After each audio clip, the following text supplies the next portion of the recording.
sitting at 14 sacks coming into tonight's game. He is sitting in the middle of that defensive front for the Skyhawks. Billy Flagg at quarterback. He's going to throw to start things off, and tight coverage brings an incompletion. That'll give us an opportunity to look at the Rhinos here offensively.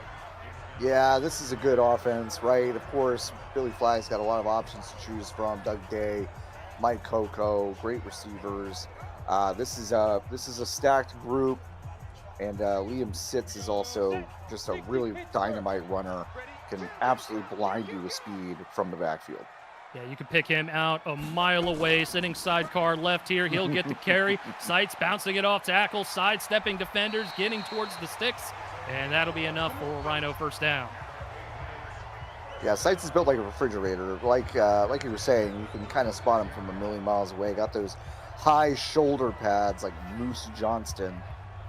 But it is also a blur. Can run that fast. It's ridiculous. Really tough to take down, especially when he starts running downhill. Terrifying. How would you react to Sights running straight at you? I would probably run the other direction and find the nearest concession stand. Yeah, I'm in the fetal position like immediately. Great run to start things off here for the Rhinos. Their first run of the game, balanced offense, one throw, one run as well, and they'll go play action to boot. With Flagg having plenty of time, he does have the ability to take off and run, and will do so before getting tackled near the line to gain. Going to come up just short, 2nd and inches. Yeah, like you said, he can tuck and run. He likes to do it too. Not a fan of just waiting forever for a receiver to get open. He will tuck the ball, run ahead like he just did there for about 9.5 yards. And off, easy first down for Sights as he surges forward near the midfield stripe. That's exactly where they'll mark him. Billy Flagg coming in with 700-plus yards running the football. Also has 4 rushing touchdowns as well. So he's certainly a threat to watch out for here moving forward. Go to a similar formation with Sights sidecar left. Bringing a man in motion. Sights will get the carry, trying to go off tackle once more. This time the Skyhawks defense ready for it. And we'll get a look at this Skyhawks defense. Yeah, that was Xylon Gates with the tackle. We're going to talk about him as well as Marvin Sandiego. 2 kind of recent additions here. Vinny Zonka also leading in interceptions for this team for the past few weeks. She's had an amazing run partway through the season. So after the run for no gain, 2nd and 10, Flagg back to the air, throws a short little drop, wide open down there at the bottom of the sidelines, and that's a huge gain for Coco, getting inside the 10. Actually, they'll mark it right at the 10. Not a goal-to-go situation, but a huge gain of 40 yards. That looked like maybe some sort of busted coverage. We saw the defender kind of leave Coco there. I'm not sure what he was seeing, but fortunately Elijah Goff able to run Coco down, stop that from being a touchdown. That is not the kind of breakdown in coverage you want to see if you're Phoenix. Definitely a lapse in coverage for the Skyhawks defense. Bringing the Rhinos into almost goal-to-go territory, but Flagg's going to take off and run, trying to find a little bit of space, and he will get about 5 yards. Give him 6 down to the 4-yard line, 16 yards already on this first drive. He's fearless too. I don't normally see him slide. He likes to just got to get his shoulder in there and try to get a couple extra yards. Dangerous runner in more ways than one. Late handoff, Sights, diving for the end zone. Touchdown Rhinos. They're first on the board here at home. Rhinos made that look easy. Sights having a big part of that. Obviously, Coco, that big 40-yard catch and busted coverage, but Sights making it happen. Makes one cut, finds the daylight. 6 feet tall, can just go ahead and dive from the 3-yard line. And that's paid to Dakota, making it look easy on that first drive. Almost 1,300 yards of rushing coming into tonight. His 9th rushing touchdown right there gives the Rhinos an early lead, and will give us our first bingo numbers of the evening as well. I know you guys are anticipating it. Wee woo! Bingo numbers about to come up on the screen. Get those eyes on the screen.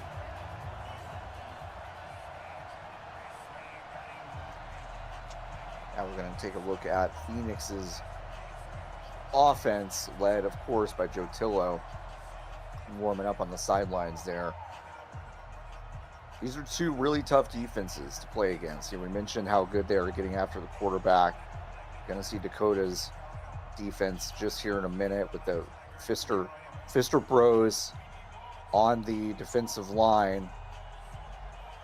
Phoenix definitely has their work cut out for them, but we'll see what DJ Simeon and Andy Sands and Chris Andrews can do against the squad. A trio of Fisters there along that front line.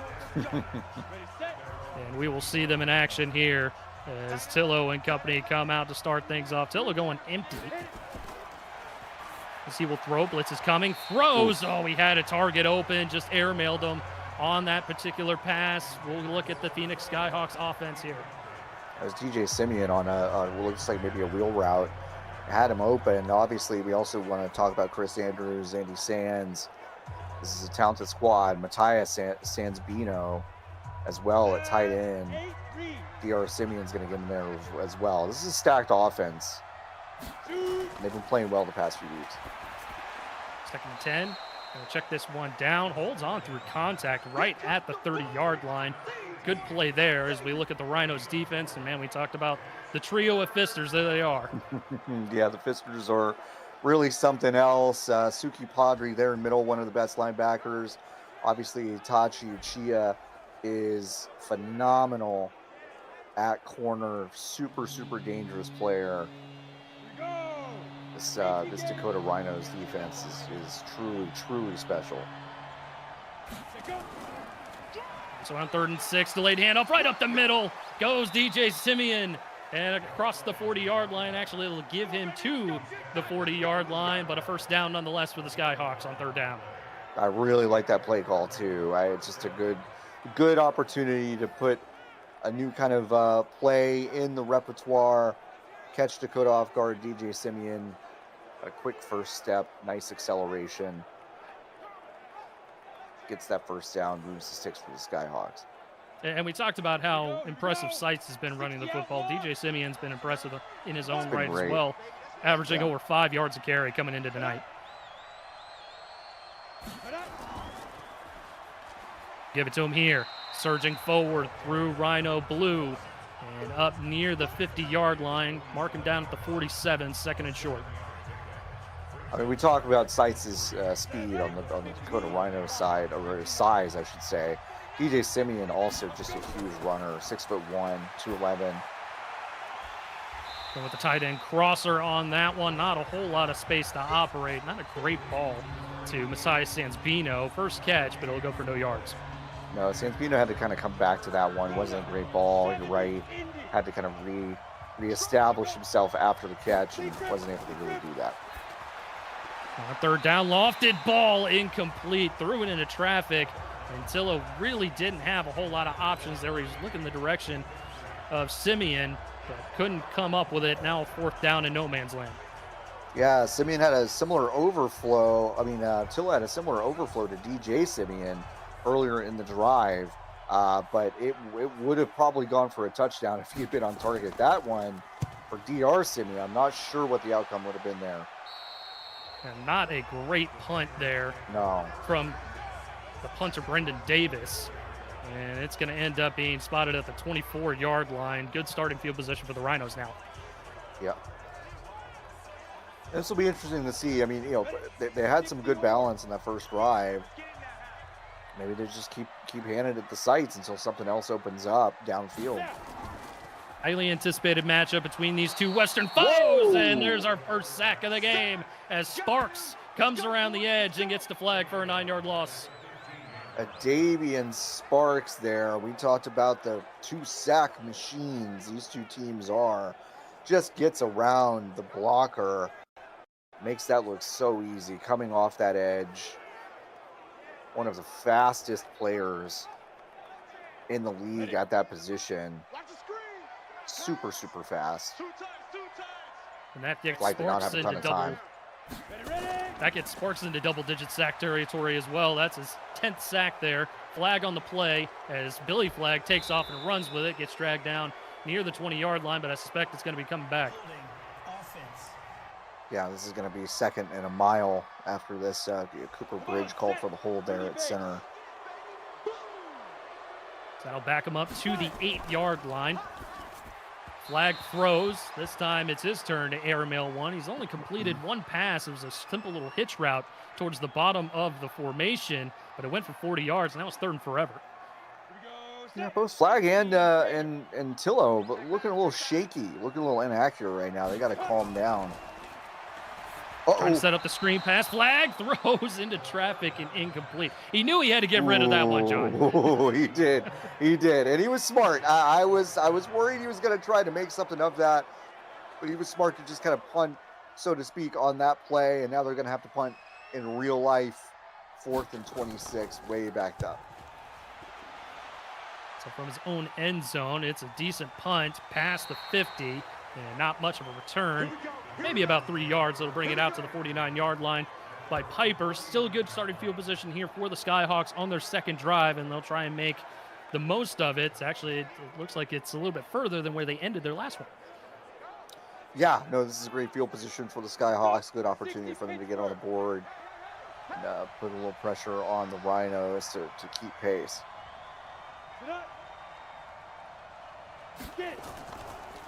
Little motion. Simeon trying to get out of the backfield, but nothing doing. It's 2 of the 3 fisters combined in on the stop and knock him a tonight.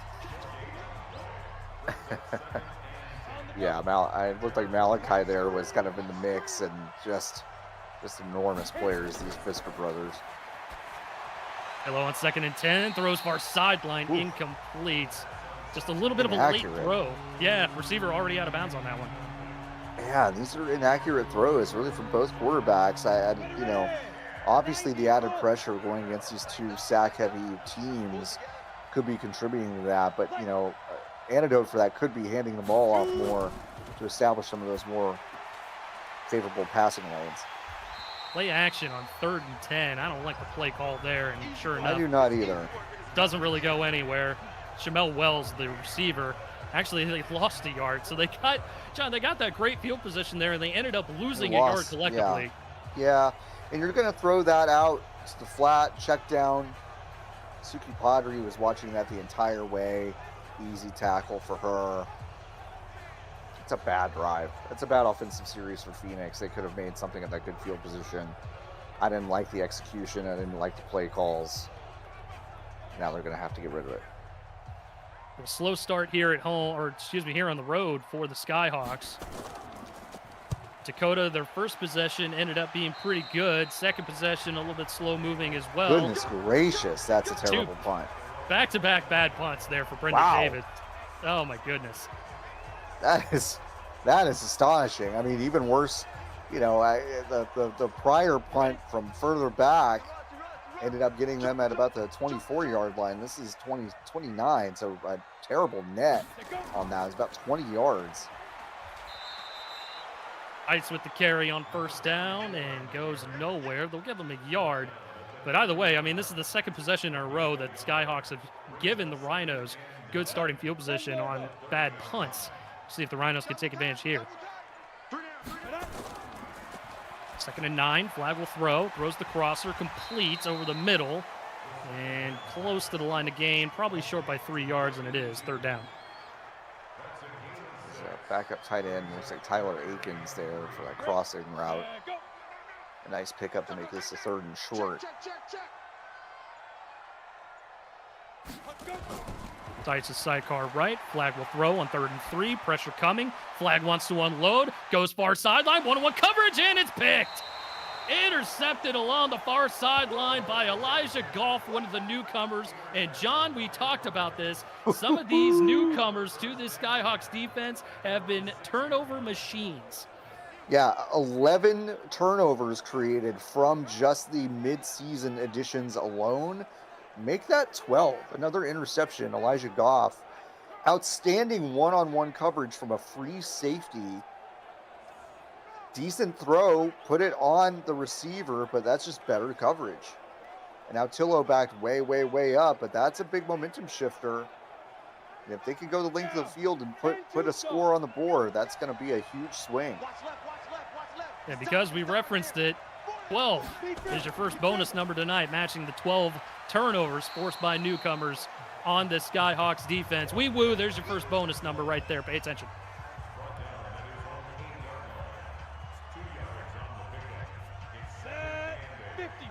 So now 2nd and 8 after the short run from Simeon.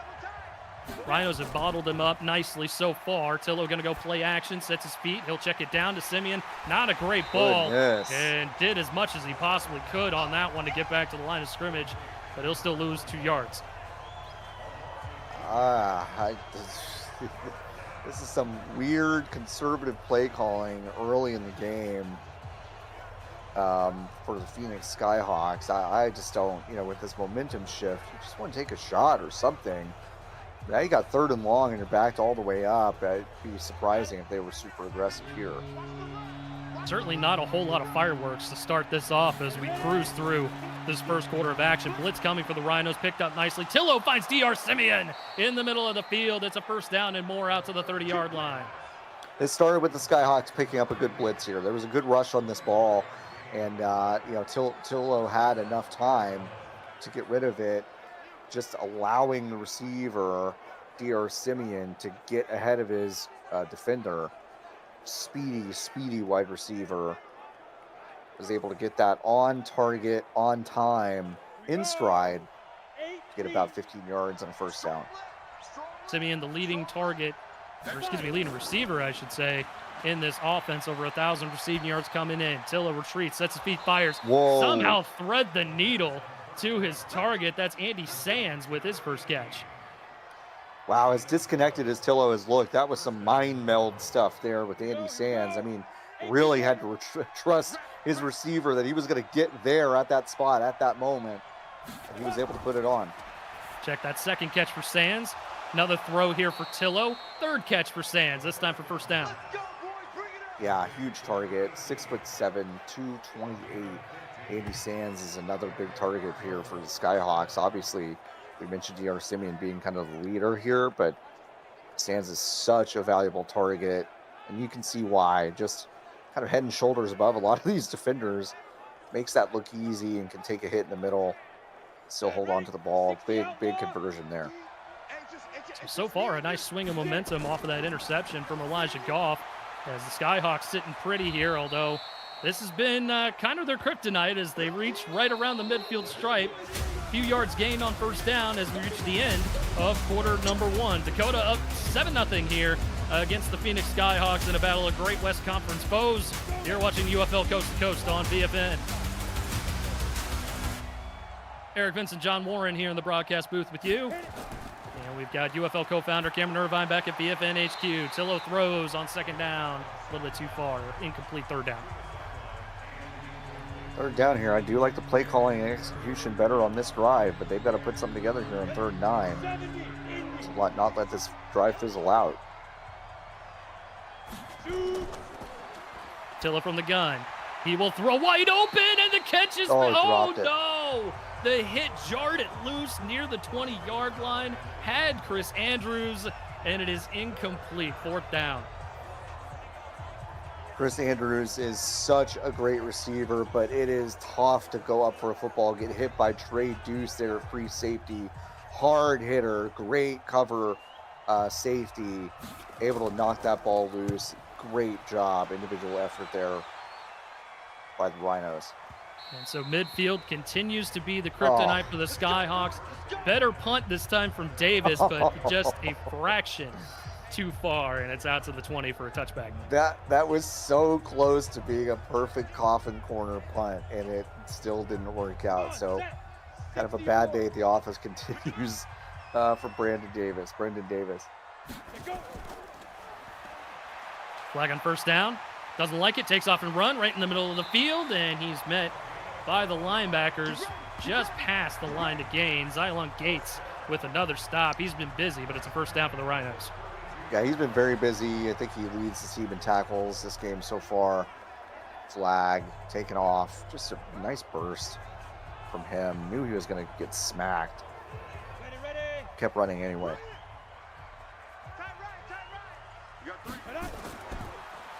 So with a fresh set of down, 7-step drop.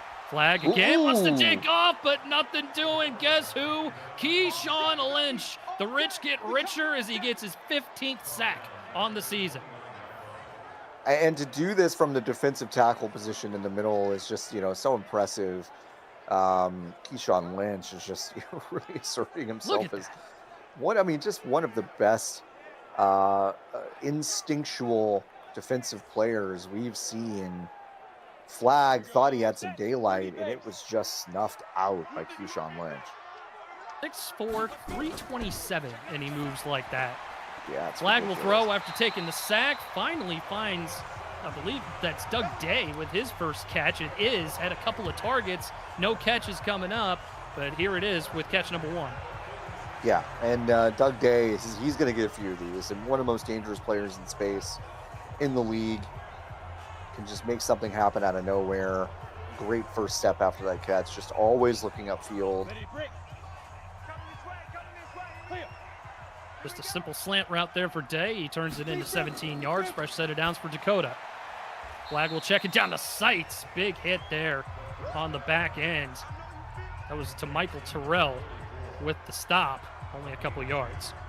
Yeah, Terrell doing a brave job there, taking on Sights one-on-one in the middle of the field and won that battle. Sights would get the carry this time around. Terrell the first to meet him. He gets wrapped up in the middle of the field by Gates. That's his 5th tackle, I believe, tonight, 3rd and 7. Yeah, Gates has been very, very busy. Another one of those great defensive players the Skyhawks have picked up. 3rd and 7, big opportunity here for the Skyhawks.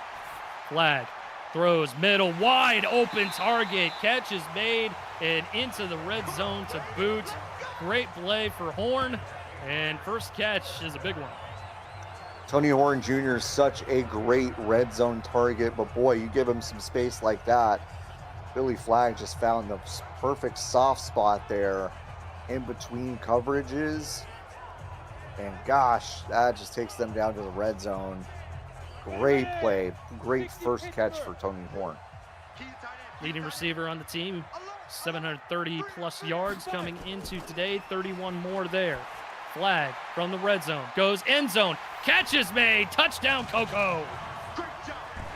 As Mike Coco's second catch, it's another great one, 20 yards there for the touchdown. He's got 60 on the day, and Billy Flag just putting it right on his chest, a dot in the back of the end zone. Dakota making this look easy when they want to. They started getting couple plays together.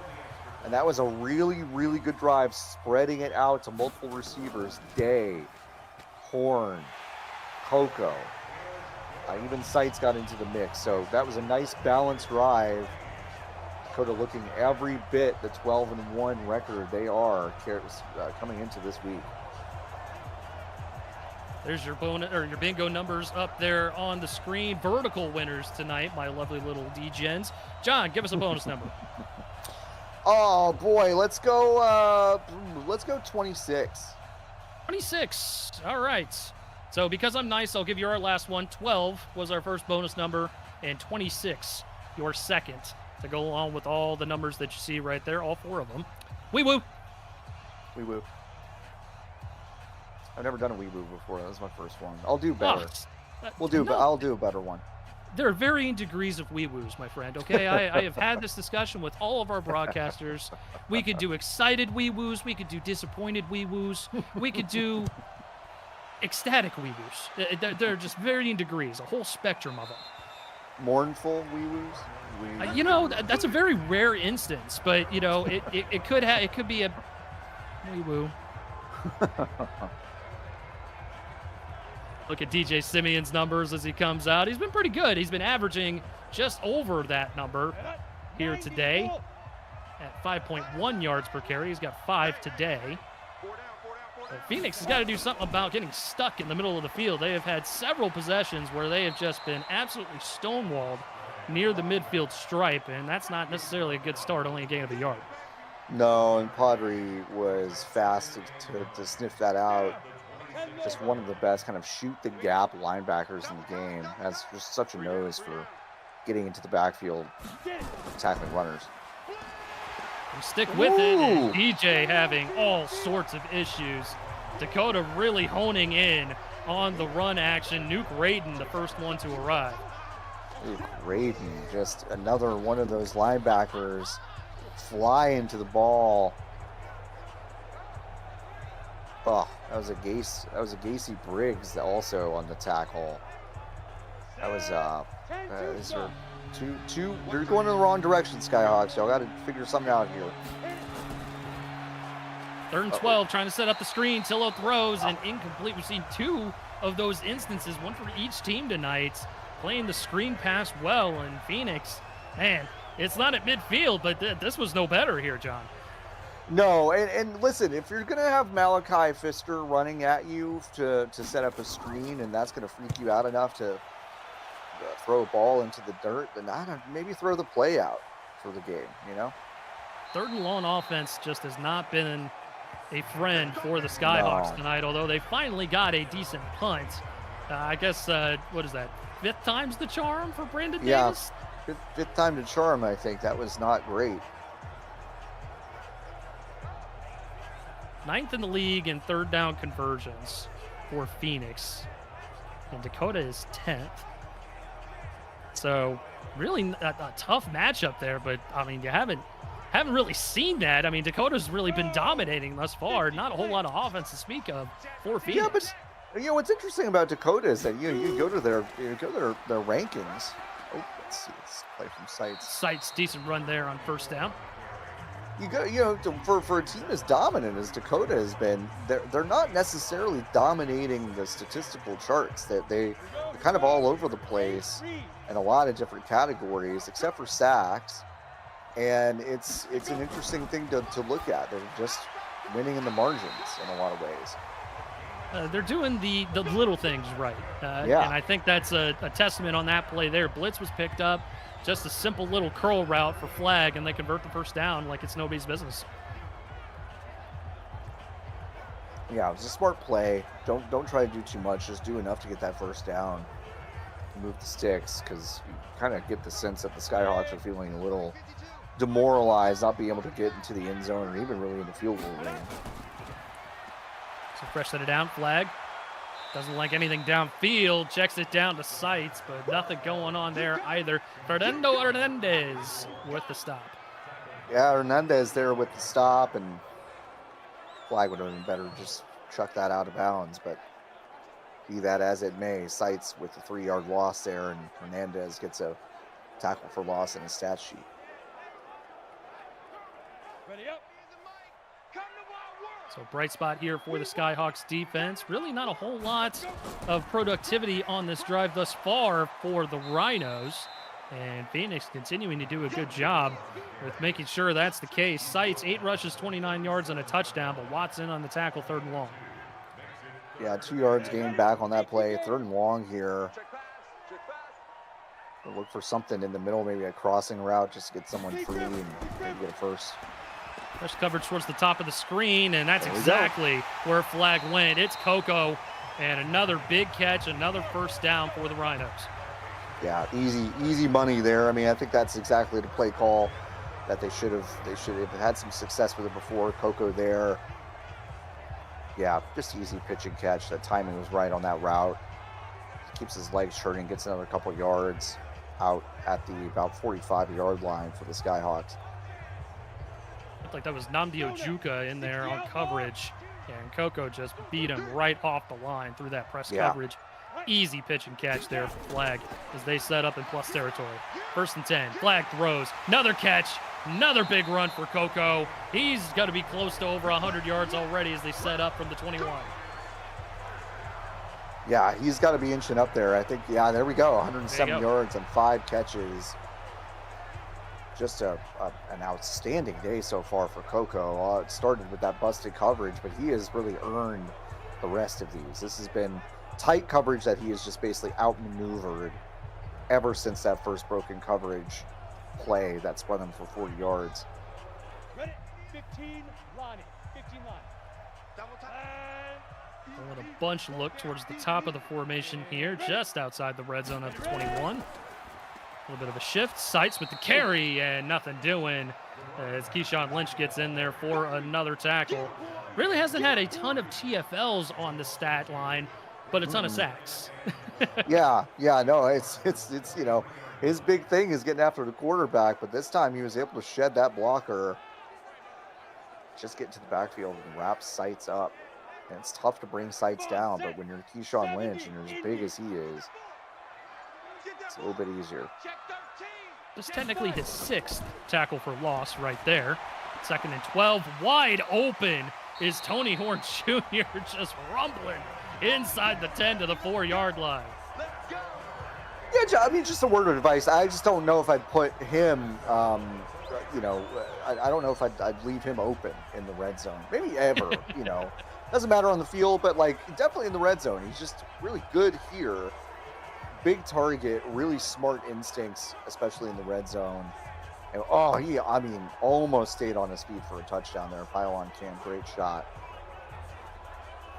Well, the other piece of the equation, too, John, is you don't want to leave him open because then he gets ahead steam. And yeah, no, it's you true. really don't want to bring him down then. No. And you could say that about a lot of these Dakota Rhinos players. They're just all built a little bit different, feels like. Big pads, big bodies. Flag. Throws the pick. 2nd interception of the day and broken loose. He's got a convoy out across the 20-yard line to the 22 Broadway with the takeaway in the red zone. Clark Broadway backing up 7 Martin there at strong safety, just gets in front of this. I don't know if Flag ever saw him. Didn't really seem like he did. Clark Broadway is 5'9", could disappear a little bit behind that line. Phoenix now has 19 interceptions, which overtakes Rochester for most in the league this season. And that is a disastrous play. These turnovers have not hurt Dakota yet, but maybe Phoenix can get something together. I mean, these are 2 big turnovers by the end zone that could potentially swing something here. I would argue that one was huge, preventing a 3-score lead here towards the end of the first half. Tillo finds his intended target for 4 yards. That's Sands with his 4th catch. And now they got an opportunity to run the 2-minute offense and maybe make it a 1-possession game before the half. Yeah, that would be huge. I mean, that really would feel like a big shift here going into the half.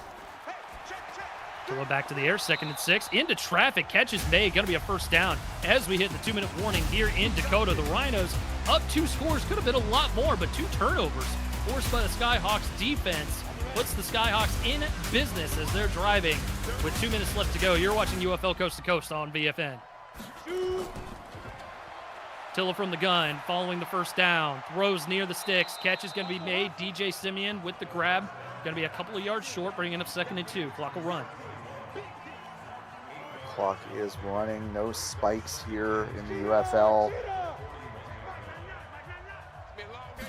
Both teams, all 3 timeouts. 2nd and 2. Tillo, pressure getting there. He's got to get rid of it. And he's out of time. O'Neal wrapping around, taking the scenic route, but eventually gets home. Blake O'Neal with the sack.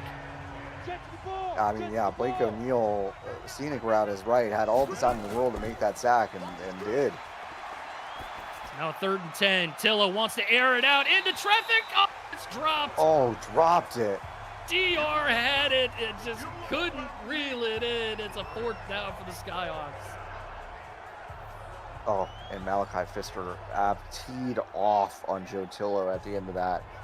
Oh, and yeah, DR Simeon just dropped it. Oh, goodness.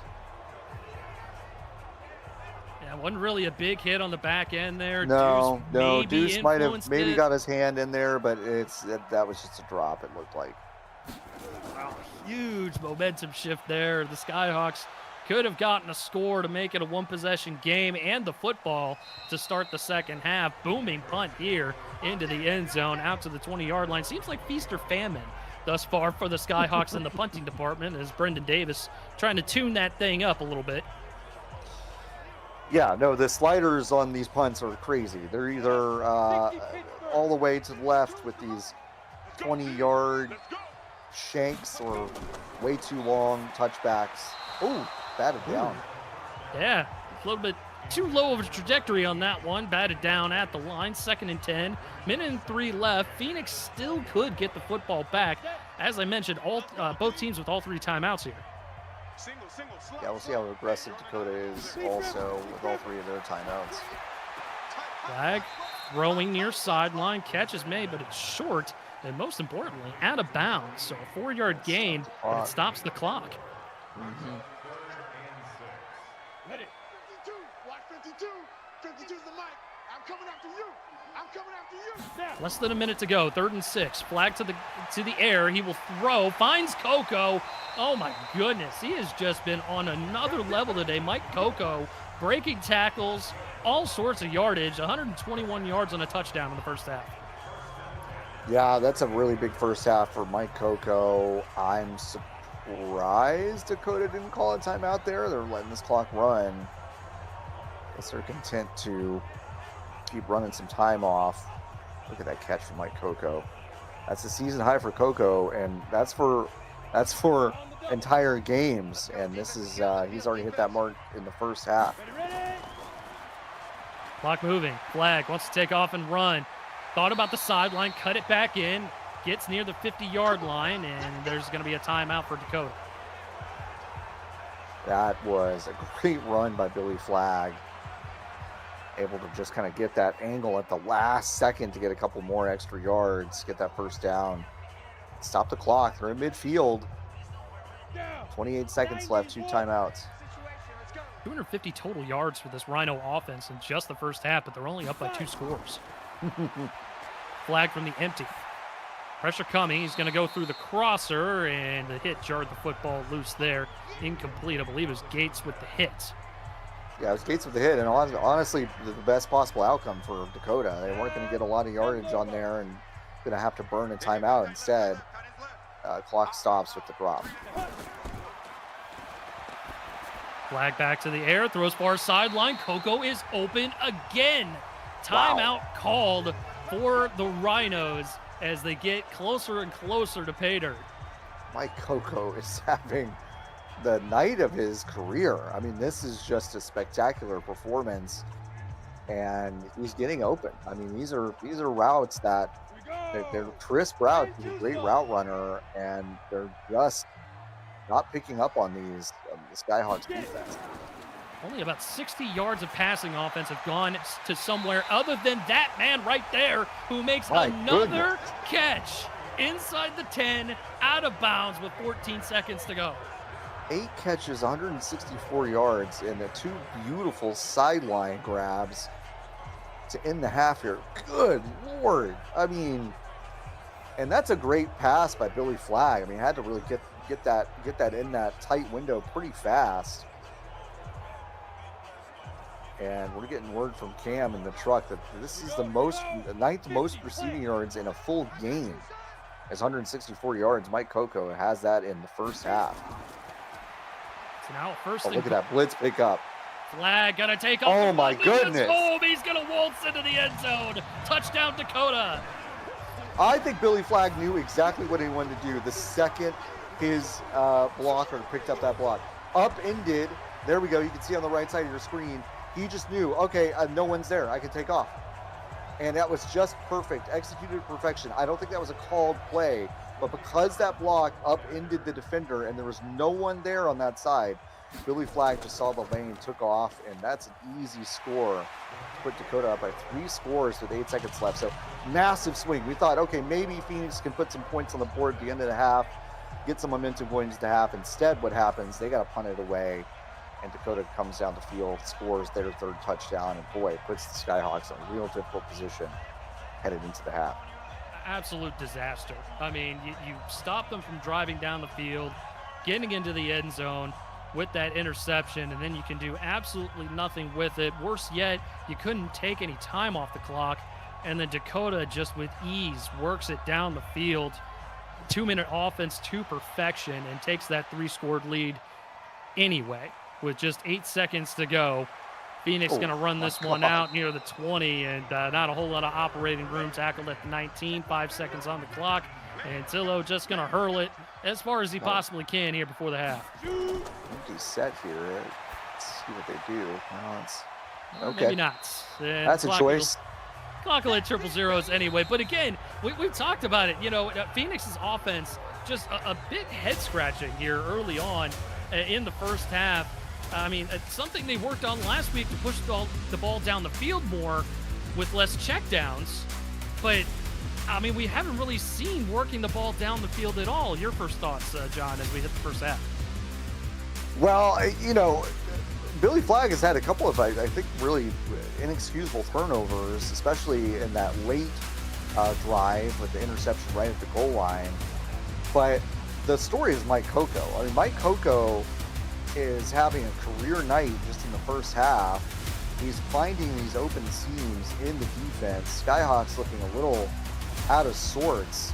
And this Dakota Rhinos defense, for their part, have made these head-scratching decisions for the Phoenix Skyhawks look even worse. Only 87 total yards for Phoenix in the first half. Dakota's really figured this out. Even with those two turnovers, they've got a three-score lead. They've got to love their position heading into the second half. Yeah, and let's face it. I mean, Mike Coco has been baked walnut banana bread. I mean, just absolutely bonkers in the first half. And we'll see if Phoenix can go ahead and tune up. I mean, Phoenix led Dakota at the half last season, 31-7. They lost the game 42-34. Maybe it's time for a little revenge tour and see if maybe they can flip the script, down 21-0 at the half. Hey, it would make for a very exciting second half of this game, so I'm all for it if that's what we're doing. But Phoenix has got their work cut out for them. Fortunately, they do get the ball first, so maybe they can get some momentum right out the gate. Definitely a key first possession here for the Skyhawks. Will probably dictate how the rest of the half goes, depending on what they do here. DJ Simeon with a good run off tackle to start things off. Gain of about 8 yards. 2nd and 2 coming up to the 25. Yeah, DJ Simeon actually had a pretty strong start, like you mentioned, averaging about 5 yards per carry. But since then has kind of dropped off a bit. That was a good carry to start this drive for 8 yards.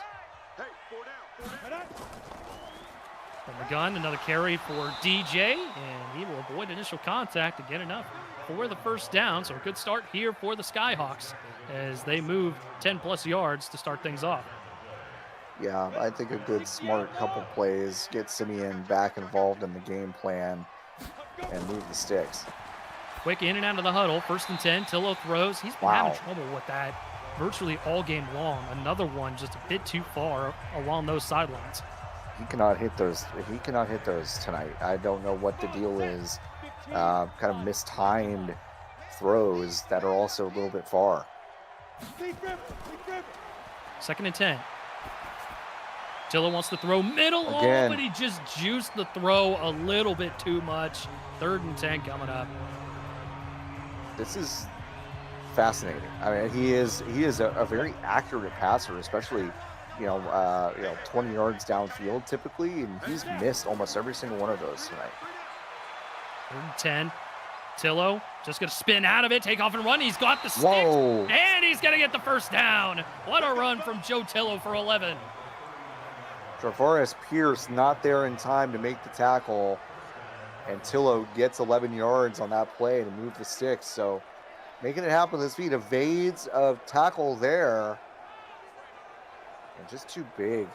6'4", 212, big quarterback. Able to lower his shoulder and get that first down. He's fired up. Now, Tillo is not as fleet of foot as his counterpart, Flagg, in blue. Only 35 yards. Rushing coming into today's game, as that one he'd like to have back, but at least he got rid of the football, avoided the sack. He got rid of it. He did avoid the sack. He got hit pretty hard there, and Itachi Ujia really wanted that pick, but was only able to bat it down. 2nd and 10 now. Tillo doesn't like anything downfield, checks it down to DJ, and he's only going to get maybe a couple of yards. Look at him, 3rd and 9 coming up. Didn't like anything downfield. I didn't like that either. It's just an easy check down, but nothing doing. Just 1 yard on the play. Setting up a 3rd and long here in that dangerous midfield that they have not been able to conquer. Shy of midfield, and Tillo's not even going to make it there anyway. Big sack by Menachem Pfister. Sets him back on 4th and 17. Menachem Fisker there just on the edge of this stacked defensive line. Throws him down. I mean, just insult to injury kind of sack there. Just wraps him up, tosses him aside like yesterday's garbage. And they're going to have to punt this away. This midfield, this 40-40 area for the Skyhawks has just been a disaster zone for them tonight. Might as well be the Bermuda Triangle. 9th sack on the season for Menachem, and it comes at a big time as the Skyhawks now have to punt. Booming kick. It lands at the 5, and once more, just cannot quite flip the field. It's been that type of night tonight for Phoenix. It really has. You know, these just small overthrows, these bad punts that are just going slightly too far. That was almost a perfect punt. They've had a couple of those, and they just haven't worked out. These touchbacks are giving Dakota perfectly decent field position instead of flipping the field. Flag to throw on first down. Checks it to Seitz, who had to go backwards to get to the football. Not a whole lot doing there. Xylon Gates with another tackle. Yeah, Xylon Gates is one of the bright spots here tonight for the Skyhawks team. Just able to just be kind of everywhere in the middle of the field and also the edges. Just a fast, smart linebacker with great pursuit. What a pickup for them. So no gain, 2nd and 10 now. Flag will set up under center in an offset eye. Play action. Throws near the numbers, and the catch is made. Tony Horn Jr. with the snag. And it's a first down for the Rhinos. And the thing about Tony Horn, and we've seen all night, is when he gets hit, he's not going down right away. He's just one of those players who is always looking to make an extra move. Gets that first broken tackle, really, really nice. Goff can't, oh, that wasn't Goff. Goff eventually brings him down. Great play by Tony Horn. Looks like Vinny Zonka was actually the first on the play there. With Goff cleaning things up. And Dakota just barely gets the play off. Going to be an off-tackle run for Seitz out of the gun, and he just heads straight for the sidelines. Picks up what he can get, gets 5 yards. Don't normally see him do that. You normally see him cut up field and put his shoulder down, but didn't think there was anything there. He was probably right. Runs it out of bounds, gets 5 yards in the first play on first down. Day in motion on 2nd and 5. Flag to throw. Once again, will take off and run. Has a little bit of space. Cuts it back towards the numbers. Cuts it upfield and pays for it on the back end. Big hit. But Billy Flagg up to 69 rushing yards tonight. These Billy Flagg runs have been really fun because you can see exactly when he decides to do it. When that defender followed Seitz out, whether it was Terrell, followed Seitz out to the flat, Billy looked upfield and said, oh, I got a pocket here, and just ran toward daylight, knew that Terrell was not going to notice that the run was jailbroken until it was too late, and he was exactly right. So these have been fun runs for Billy Flagg tonight. Pitch out to Seitz, who tried to cut it back inside. Not a whole lot of opportunity there. Savin Martin with the stop. 4 tackles tonight for Martin. Yeah, Martin's also one of those great defenders for Phoenix. I mean, this is a really talented defense. They just have not had the best day. Backup running back checks in here for Dakota, and once more, not a whole lot doing on that play. A.J. Higbee with the carry there, and now it's a 3rd and long. Huge opportunity here for the Skyhawks, as I don't know if Dakota would go for a field goal from this territory. No, it's a little far. Flag on 3rd and 10, wants to take off with it, and there is nothing available in the middle of that defense. Devarius Saint with the sack, 3-yard loss, and a punt upcoming for Dakota. Yeah, Flagg's decision to run on this one, I'm not sure. I'm not seeing much downfield either. I mean, it did look like he had he had a couple options, actually. I just don't think he saw them. Took off running and actually lost yards on the play. It probably puts them well out of field goal range, like we were talking about. This is probably going to be a Zach Wesley punt. Looked like he might have had just the smallest of openings But Saint did a good job of shifting back inside and We're closing going that for out. this. They AJ are going to Horn. go for this field goal. This is going to be a huge one from 56.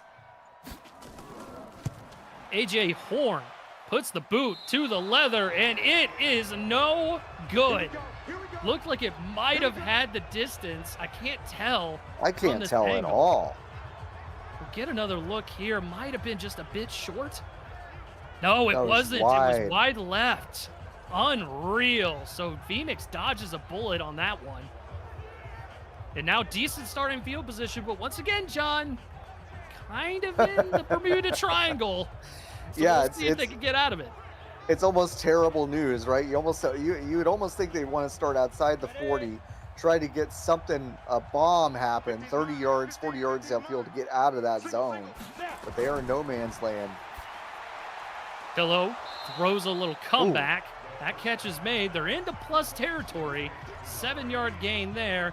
And your bonus number for quarter number 3, the number 43. 43. Wee woo. Wee woo! There you go. That's better. We like that.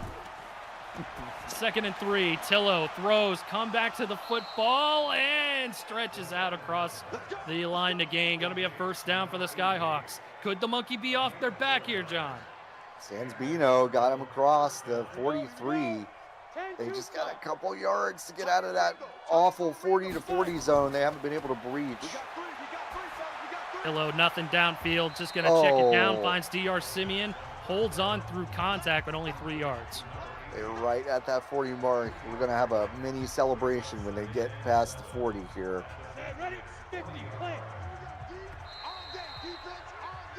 Now we got a flag. It's going to be a false start on Phoenix. So that'll back them up 5 yards. That'll make it 2nd and 12 now. Gosh.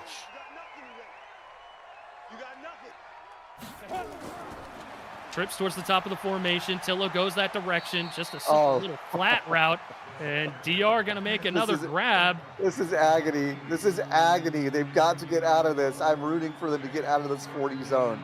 They have to do it.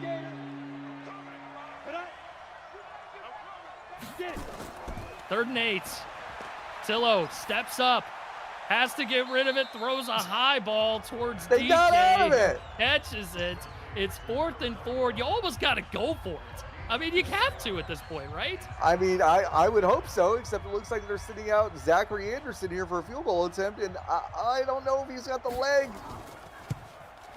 This one from 54. It is. Oh, we got it. Points on the board for Phoenix, and our first over 50 is off the board for today. Whoa. Listen, I agree with you, partner. I think I would go for it there. They've got to really make up a huge deficit here. But to put those points on the board and kind of get the monkey off your back, okay, they breached the 40-yard line. They kicked a field goal. His previous season long was 51. And I don't know. They put points on the board. Maybe all you can ask for, and they can get some momentum going. Zirkle, I need you to calm down, okay? Calm down. Leave those jokes for me.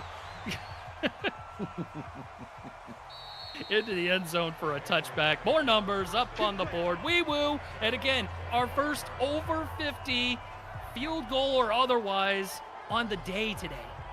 There's a look at Mike Coco's numbers. That's worth giving a wee woo about. God.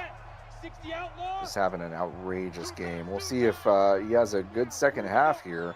May not need him to do a whole lot. No catches in the second half thus far, but only one possession for the Rhinos. It's been a quick third quarter. Seitz will get the carry, and he will surge forward for about 4 yards. Yeah, this game has actually kind of been zooming along. It's been a clean game and not a ton of drama here. Kind of flown by. It was a good 4-yard gain to start this drive for the Rhinos. Flag going to go play action on 2nd and 6. Retreating. Takes off and runs with it. Gates in pursuit, and he will hit him near the 30-yard line. It's going to be only a gain of 1. 3rd and 5 upcoming. I think that's Gates' 6th solo tackle. He's just been everywhere on the field for Phoenix today. He's been impressive. 3rd and 5. About a minute to go in the third. Flag wants to take off and run again. Oh, and Gates just barely missed him there. Flag out to the 40-yard line, up to 100 yards rushing with 30 yards on that carry. And out of all of Flag's impressive runs, this might have been his best one today. I love the timing of getting across that line of scrimmage. He just barely escaped the arms of Gates, as mentioned. It was Goff, actually. Yeah, you're right.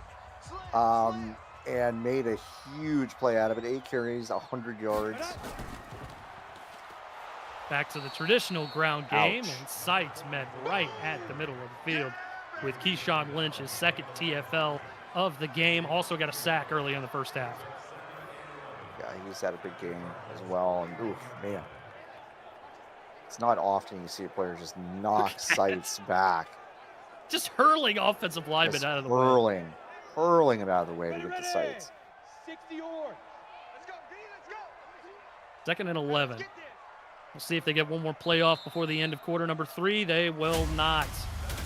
At the end of 3, 21-3 the score. The hometown Rhinos on top of the Phoenix Skyhawks. Let me see some numbers in the chat. We got one more quarter to go here as you got UFL Coast to Coast on VFN.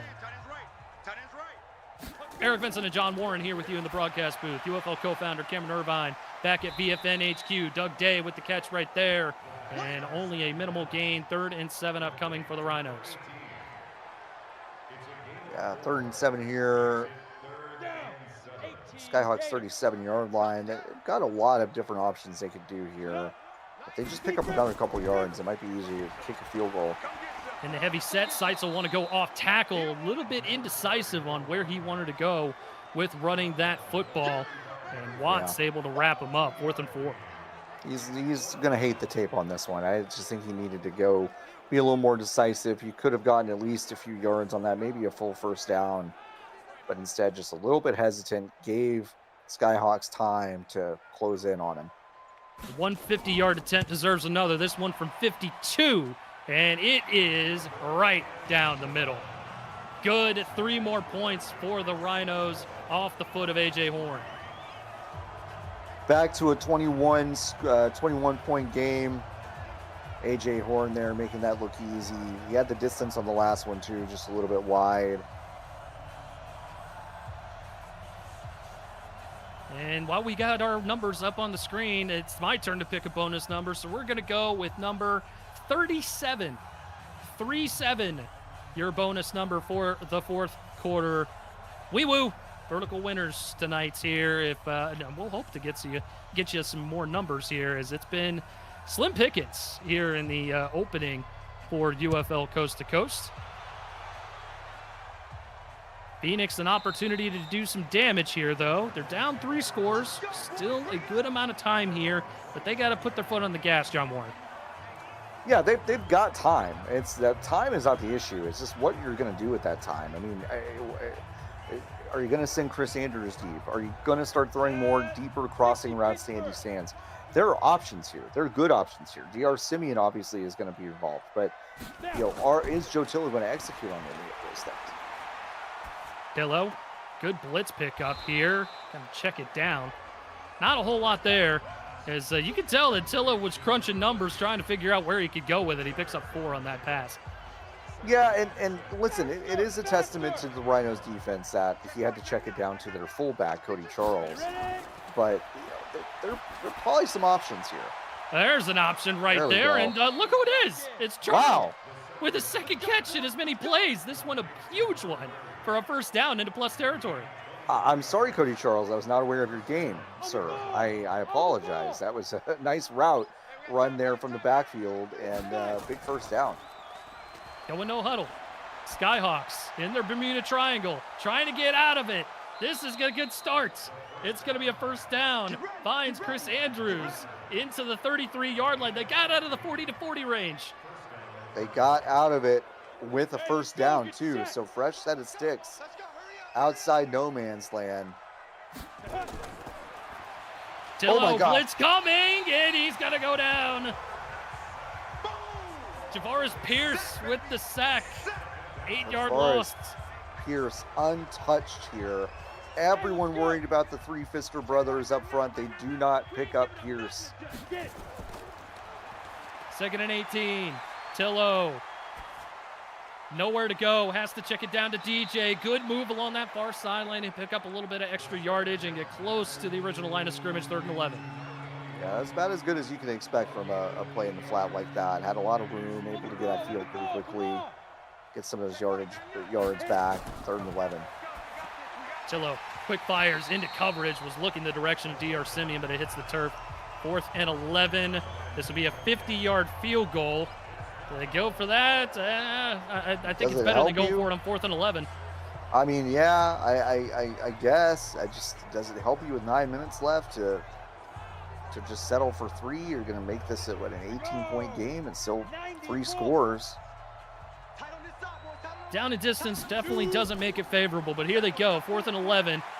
Tillo looking, gonna take off and run, has the sticks, and he's gonna get just enough. Suki Padre able to lay the hit, but it's a 1st down for Joe Tillo. I am a little surprised there. Padre wasn't as aggressive with the pursuit as she usually is, but it's that 1st down. That was pump fake.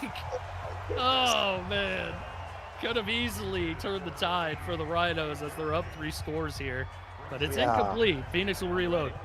Trey Deuce almost put an exclamation point on this game, but wasn't able to come away with it. Tillo on 2nd and 10. Oh, there's it is. Throws an interception over the middle, just a bit too eager.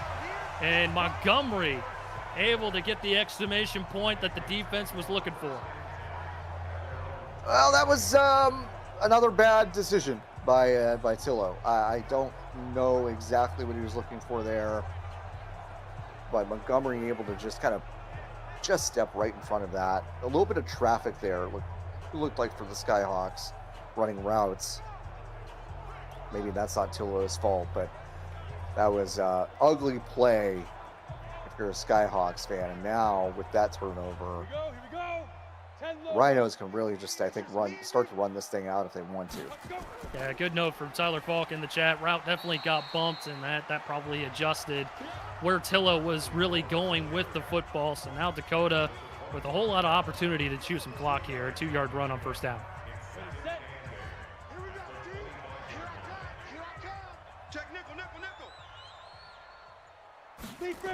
Flag under center.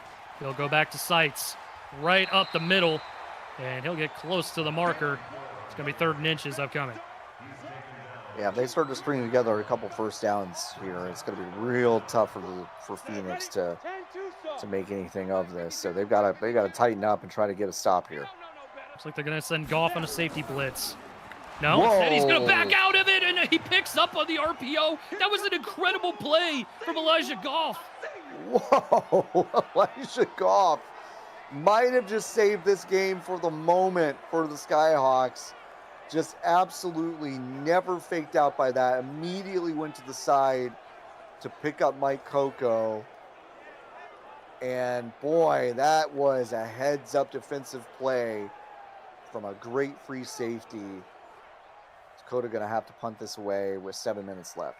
That was absolutely huge. I mean, ad-libbing the blitz, seeing the quarterback turn his hips, and then just fires towards Coco and makes the play on that RPO. So now Phoenix with under 7 minutes to go, still down 3 scores, no harm, no foul on the interception. As you look at Tillo's numbers here tonight, not a whole lot of fireworks. No, 150 yards and interception. He's going to have to flip the script here. Maybe put up 150 yards in the next couple of drives in order to get back in this game. Certainly looks like it as he goes Andrews' route, and man, he was fighting through every defender there, and I think he got the beneficial face mask. He did. Chris Andrews, you're right, fighting through all that. Trey Montgomery there with the face mask. He was the hero of the last drive. And the GOAT of the early drive here, bad GOAT. GOAT now has a different connotation. GOAT used to be a bad thing in sports. But yeah, that face mask is huge. That'll put him in plus territory. Tillo just going to check it down to DJ. What a move by DJ Simeon. as he gets the first down past the 35.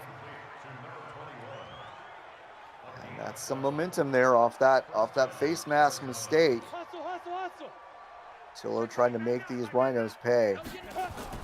10-second run off with every no huddle. Tillo retreating, doesn't like it, spins out of it, gonna go ahead and go towards the near sideline. He's got the first down and more, and gets tripped up by his shoelaces near the 15-yard line, mark him down to the 14. Malcolm Pfister with a shoelace tackle there, chasing Tillo down. Jackrabbit, let's go. Another no huddle. Let's go. Get it. Tillo pump fakes, looks, then goes back to it. Catch is made inside the 15 to the 13-yard line, only a gain of about 1, second down. It's Sands' 5th catch. Cheetah!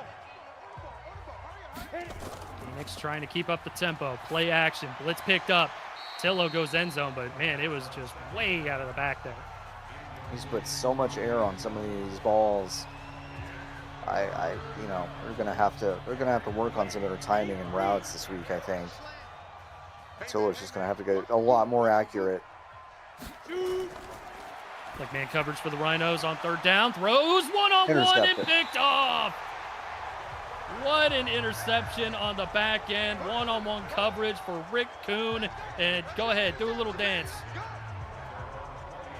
Yeah, Rick Kuhn, one-on-one coverage here is right. Just was in front of this ball really the entire time. That's, you know, listen, if you're going to pick on one of the defenders here, I don't hate picking on Rick Kuhn at 5'8" against Chris Andrews, who's 6'2". But of all the times, Eric, to not put air on the ball, that was not it. If he had put some air on the ball, then Chris Andrews could have high-pointed that in the back of the end zone, maybe made a touchdown. So just Tillo just very, very inaccurate tonight. And that's been, I think, one of the biggest stories here for the Skyhawks. It's been a lot of shoulda, coulda, woulda here for the Skyhawks. Tillo throws his second pick, 5th on the season, by the way, for Rick Kuhn. And you mentioned it, sitting at 5'8", able to come up with 5 picks on the season individually. I mean, that's great football right there from number 20. He's a great player, no doubt. I mean, that's why he's got those great instincts. But boy, going against a tall receiver, you just think you get some air under there. Let your receiver go up and get it. Didn't really have a chance to do that. First touch for JR Lions, and it goes for 10+ yards. Dakota just looking to chew some clock out, up 21 points. They've really dominated here at home against the Skyhawks. I mean, dominated feels like the wrong term, though. You know, obviously a 3-score lead, you would say that they dominated, but I mean, Phoenix's defense played pretty well through the majority of this game. Well, Phoenix has had their chance. I mean, they've really, this has been, you know, we talk about mistake-prone football often in relation to turnovers, and that really has not been the case for Phoenix. It is just mistake-prone on special teams, mistake-prone in the passing game with these errant passes, mistake-prone with, I think, conservative play calling when it really called for something more aggressive. So it's mistakes in these smaller, less explosive ways. Yes, the interception did not help, but it was not the story here. I mean, it was just a lot of other mistakes here for the Skyhawks, and the Rhinos just able to capitalize on some of them. Phoenix doing a good job here with this rushing attack that the Rhinos are throwing at them. Limiting the damage. It's now a 3rd and 12 here, and an opportunity for Phoenix to get the ball back. Little chance for them to really do anything to get themselves back in it, but it would certainly be nice to get another crack at the football, and they're not going to do it. Billy Flagg just got to run out to the plus 40-yard line, and more clock will continue to roll off. 120 yards on the ground for Billy Flagg tonight. And you know, when your quarterback can do that, it's sometimes the day at the office is actually quite easy. I mean, this has not been a perfect game by the Rhinos by any stretch. Flagg had 2 interceptions that really should not have happened. You know, one was maybe a 50-50 ball. The other was just, I think, a mistake. But Flagg has also just been spectacular in the running game, making a lot of good choices there, and also finding receivers at the right time. Carry for Seitz once more, another big run. He's had a nice night as well. 19 carries, 63 yards, just a little over 3 yards a carry, so nothing flashy, but definitely a serviceable evening for big number 44. Yeah, and he's just been able to get first downs with frequency, right? And I think sometimes that's more important than the average, right? If you're able to fight for the yards on second and short or third and short to get that first down and move the sticks, that's maybe all that matters. 2-minute warning here in Dakota as the Rhinos look to wrap up win number 10 in a row and take firm control of the Great West, as if they haven't done that all season long. Here on UFL Coast to Coast on VFN. Sights another carry right up the middle. Not a whole lot of effort to really bring him down, as Phoenix understands that they had an opportunity in front of them here tonight and just falls by the wayside. Well, you mentioned the Great West. Dakota, yes, sitting pretty at the top of that division. They will be 13-1 after this week. Logjam after that. We got Austin, San Diego, Phoenix, Los Angeles, all sitting with 7-6 or 6-7 records. You know I did the hand movement. Of course. And Phoenix will drop to 6-8 here, but not out of the mix in that logjam. And they will place, I believe, San Diego, right? Upcoming, which is a huge game. Yeah, so actually Austin going to be playing San Diego next week. That'll be a huge contest there. We'll see Dakota take on Vegas. So that'll be little kind of maybe whatever. But Phoenix is up against Miami. That's a winnable contest. And Phoenix San Diego going to be the final week there. That'll be huge for both of those teams, as Sight's able to get a couple yards there. Yeah, it could decide some real important seeding there in the playoffs as we head toward that. Dakota, yes, wrapping up, I think that top seed in the Great West. That's pretty clear now. That's mathematical at this point, but that logjam, 2-4, really interesting stuff. Dakota will play Austin in week 16, by the way, to wrap up their regular season, as just a little loosey-goosey here on this last drive for Billy Flagg, as it's not really going to matter a whole lot. A couple delay of game penalties here on this drive. Yeah, a little messy football here. It doesn't matter. You're up 3 scores, 42 seconds left. I think it's okay. Set, ready? But yeah, the fight for that second seed in the West is going to be very interesting, considering the matchups we've got the last 2 weeks of the regular season. It's a little suplex there from Goff. A little judo throw from Goff, getting his body under him, getting that leverage to lift J.R. Lyons off the ground there. Final play of the game. Sights will get the carry spins out of it, and Phoenix, thankful for them, not able to allow Sights to get into the end zone for more pain and anguish. 24-3 now, the final score as the clock hits triple zeros. Real opportunity for this to have been a knockdown, drag-out fight, an opportunity for Phoenix, and man, Dakota just does it again. 10 straight. 10 straight wins for Dakota, and they look every bit the best team in the Great West, maybe the best team in the league. We will see one day down the line, but Dakota just putting it all together. Billy Flagg, 2 mistakes early in this game, but I do think he was really the difference maker here, especially on the ground. Look at this domination, 24-3, 245 passing yards, 233 rushing yards. Phoenix getting roughly half that number total, and Phoenix just not able to do much. This defense for Dakota, really, really special. They did not actually get that many sacks in this game, but they were able to put a lot of pressure on Tillo, forced maybe a lot of those overthrows and errant passes. This is a really complete team, the Dakota Rhinos. Phoenix has got to regroup. They're still in the mix here. We just mentioned that kind of log jam from 2-5 in the Great West. They're still in it, but Joe Tillo and the rest of his team has got to look in the mirror and figure out how to make something work on the offensive side of the ball. On the defensive side of the ball, I think they're very healthy. I like Goff. I like Gates. I like San Diego. These are good players on the Phoenix Skyhawks defense. They've got to look at the offensive side of the ball and figure some stuff out. They'll be back to the drawing board for the Skyhawks as they take the L tonight, 24-3 against the Dakota Rhinos. Be sure to stay right here, same bat time, same bat channel. Josh Zirkle, Tyler Falk, they will be on the call from Los Angeles as the Vegas Devils travel to the City of Angels to take on the Aztecs. That is coming up in just a few minutes. We'll just have to go ahead and get things reset and retooled with Cameron Irvine back at BFN HQ. But as always, we appreciate you tuning in to UFL Coast to Coast tonight.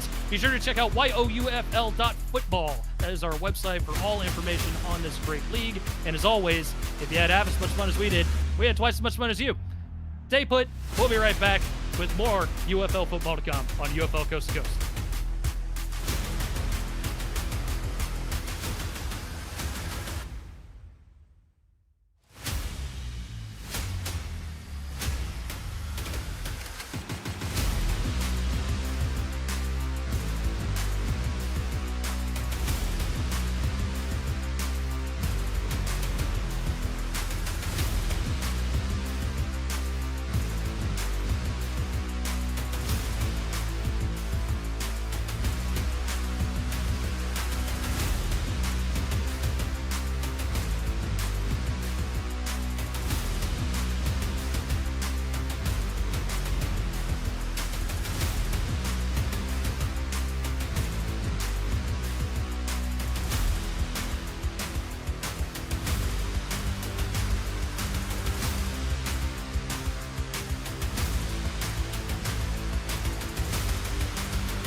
UFL Coast to Coast comes to you from the City of Angels in a West Conference showdown with two teams that still have big dreams. As tonight, the Vegas Devils visit the Los Angeles Aztecs. Here they come. Wherever you are, whenever you are, thank you for joining us at UFL Coast to Coast here on the Virtual Football Network. My name is Josh Zirkle. I'm doing play-by-play for you tonight. Joining me up in the booth, my best friend in the world for the next 2 hours, Tyler Falk. Tyler, Vegas has yet to win a game on the road this season. They're 0-6 in that regard. Do the Devils have a chance at a Hollywood ending tonight? Just 2 hours, Josh? Man, I feel offended. No, in all seriousness, it's good to be back here in the booth here in LA, in a very, very nice LA, 78 degrees here.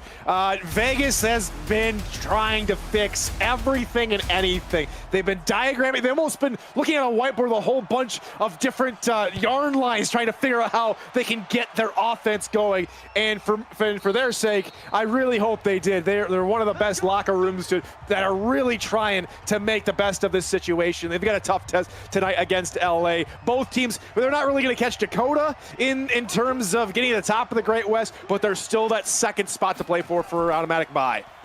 Very talented Vegas offense led by quarterback Mac Chima is going to throw it on first down. Nobody open. He'll tuck it and go to the 30 and sliding at the 34-yard line. Great gain out of the gate from 9 yards, second down. And that's absolutely phenomenal. That's only Chima's 9th run of the season, and it's already good to see him already willing to get out of the pocket and find space. Good first play, even though it was a busted play. Draw on second down, met violently at the line of scrimmage by a pair of Aztec defenders, including Mike Denali. There's a closer look at the Vegas offense. And again, like we said, they're trying to change things up. Tonight, they're looking for more crossing routes. There were some plays they had in there, but they just weren't able to get them going. And so tonight, expect a heavier focus on the crossing pattern. Here is a 3rd and inches play. They just need not even a length of a football here. Ante Lofton in at fullback. Nitro gets the call, and Nitro will move the chains here for Vegas on their opening drive. Nitro averaging just 65 yards a game, but very much a main cog in this Vegas offense. Yeah, absolutely, and especially in this short yardage situation. It's good to see his O-line willing to get downfield and block further upfield. That's something we saw very rarely in the last few weeks, and it's good to see them already 3 straight runs to begin this game trying to establish the ground attack. Lofton will stay in the game. Nitro one more time around the left tackle. And again, a very nice gain for the Devils on first down. Nitro, 3 rushes out of the gate already. Absolutely, a good start to the drive here. And this is also another area of the game that Vegas has looked to. Trying to work on the 2nd and 3rd and shorts. We saw a run on the last 2nd down, which set up the 3rd and inches and first down. Here they go again. 3 tight end set, play action. Chima throw it to his left, and that is caught. Clutch grab with the clutch grab. And that is another fresh set of downs, gain of 18. So how about that? First 5 plays nearly have gone to the Vegas script, right? They've wanted to establish the ground game and get things going on 2nd down. Good play action after back-to-back-to-back runs. And then airing it out, finding Grab in a pocket of space. LA going to challenge. I think they're going to lose a timeout here. I think Grab clearly had both feet down in bounds here. Would have to concur. Not a great look from that vantage point, but we presume Grab had both toes touching. And this is really, if Vegas was going to attack a specific part of this Los Angeles team, it would be the passing attack. They struggle to get takeaways, and the Aztecs also struggle to get pressure on the quarterback. Absolutely. And the one thing that we'll talk about both defenses for is both defenses struggle on 3rd down. They're bottom 2, neck and neck with giving up the 3rd down. Biggest thing here for LA is just trying to figure stuff out when it comes to stopping. Their bottom half in terms of both passing defense and rush defense, but you've got to take a look at a few of their leaders, right? One of the big leaders for them is DJ Woods, top 5 in total tackles. He is one of the centerpieces of this defense. Woods, 13 tackles for loss on the season as well. Nitro again with a blocker, manages to get upfield. It's going to be 3rd and manageable here on a very successful opening drive for the Devils. Well, after a 3rd and short early on the drive, here comes a 3rd and medium, something they really didn't touch on too much, but we'll see if they're able to get past the 26-yard line here. Dima to his left. That's caught. The drive stays alive, and the Devils are in the red zone. That's Ethan Flowers with his first grab of the game. We don't have too much of a box score here, or the period of when Vegas has scored first, but right now, this might be the first time in a long time that Vegas might be able to walk away off of their first drive with a lead in quite some time. It's a very good drive, very methodical. They're not taking as many shots downfield as what we've seen in the past couple of weeks, and it's working for them as they're just outside the red zone.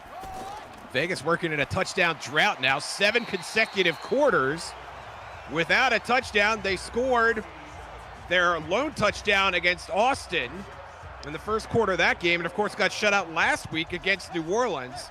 As that pass is batted down, now 2nd and 10, lofted back in the game at fullback. They go back to Nitro. Nitro with a block around the right side to the 10 and down to the 5 in Vegas. And what has become a no man's land for them near the goal line, 1st and goal, Tyler. And how about Mike O'Neill on the far side? We'll see him here. He gets one block and then another block. He comes back to block Marquez Williams twice to keep Nitro going, to have that lane wide open for a brilliant drive for Vegas. 1st and goal now. You see the breakdown, 7 rushes to just 3 passes. Jack Nitro, big guy, he will be on the sideline. Getting a breather. Is that Dedrick Wright in the backfield? Wright gets the call. Maybe a yard. 2nd and goal. And right now, as we get some more info here from our wonderful commissioner, Kevin Irvine, Vegas only has a total of 46 points in the first quarter all season long. That's just an average of over 3 points a game. A touchdown would be wonders here for them. Nitro back in behind Lofton. Down to the 1. 7th rush of the drive for Nitro, 3rd and goal. And he's averaging already close to about 5-6 yards a carry. This is really good progress here from Vegas. Los Angeles have got to find a way to plug those holes. Nitro brought down from behind. Connor Fleming, 14 tackles for loss on the season, make it 15. And just in the nick of time, what a stop indeed. Coming off the edge, this captain of the defense, unclaimed by the way, and he still's able to swing around the edge, untouched, on block, and great pursuit angle to get to him. Vegas, however, going to come away with points on probably one of their best opening drives of their season. I know I'm talking them up a lot as it goes up and good here from Watkins, but for Vegas fans, this is something they have worked toward all season long, to see their team not struggle too much on 3rd and 2nd down, to get forward and to not have to throw the ball 20, 30 yards every 2nd or 3rd down just to try and generate some offense. Call it 21 yards on the field goal from Kalen Watkins. And as you said, Tyler, they do come away with points, but the red zone woes, which have haunted Vegas all season long, continue from the 1-yard line and cannot punch it in. But they did get points, and they did chew up a lot of clock. And now we'll see the Los Angeles offense. After this kick, they're going to have to make a return here. Down to the 26 is Fergus Henderson, who handles the special team honors for a very talented Los Angeles Aztecs offense. Shanahan will start in the shotgun and will throw on 1st down. Vegas opens with the blitz. Pass is complete. And I think that's Jackson Lloyd in there. 1st down. Lars Bazaar, excuse me. Well, this offense already coming out firing, and I think they're one of those wind-up toys that go extremely fast when you let them go. And these guys have been just waiting on the sideline, waiting for the gate to let them go, and they finally get a chance here. Shanahan under center, hands off to Al Ingram III.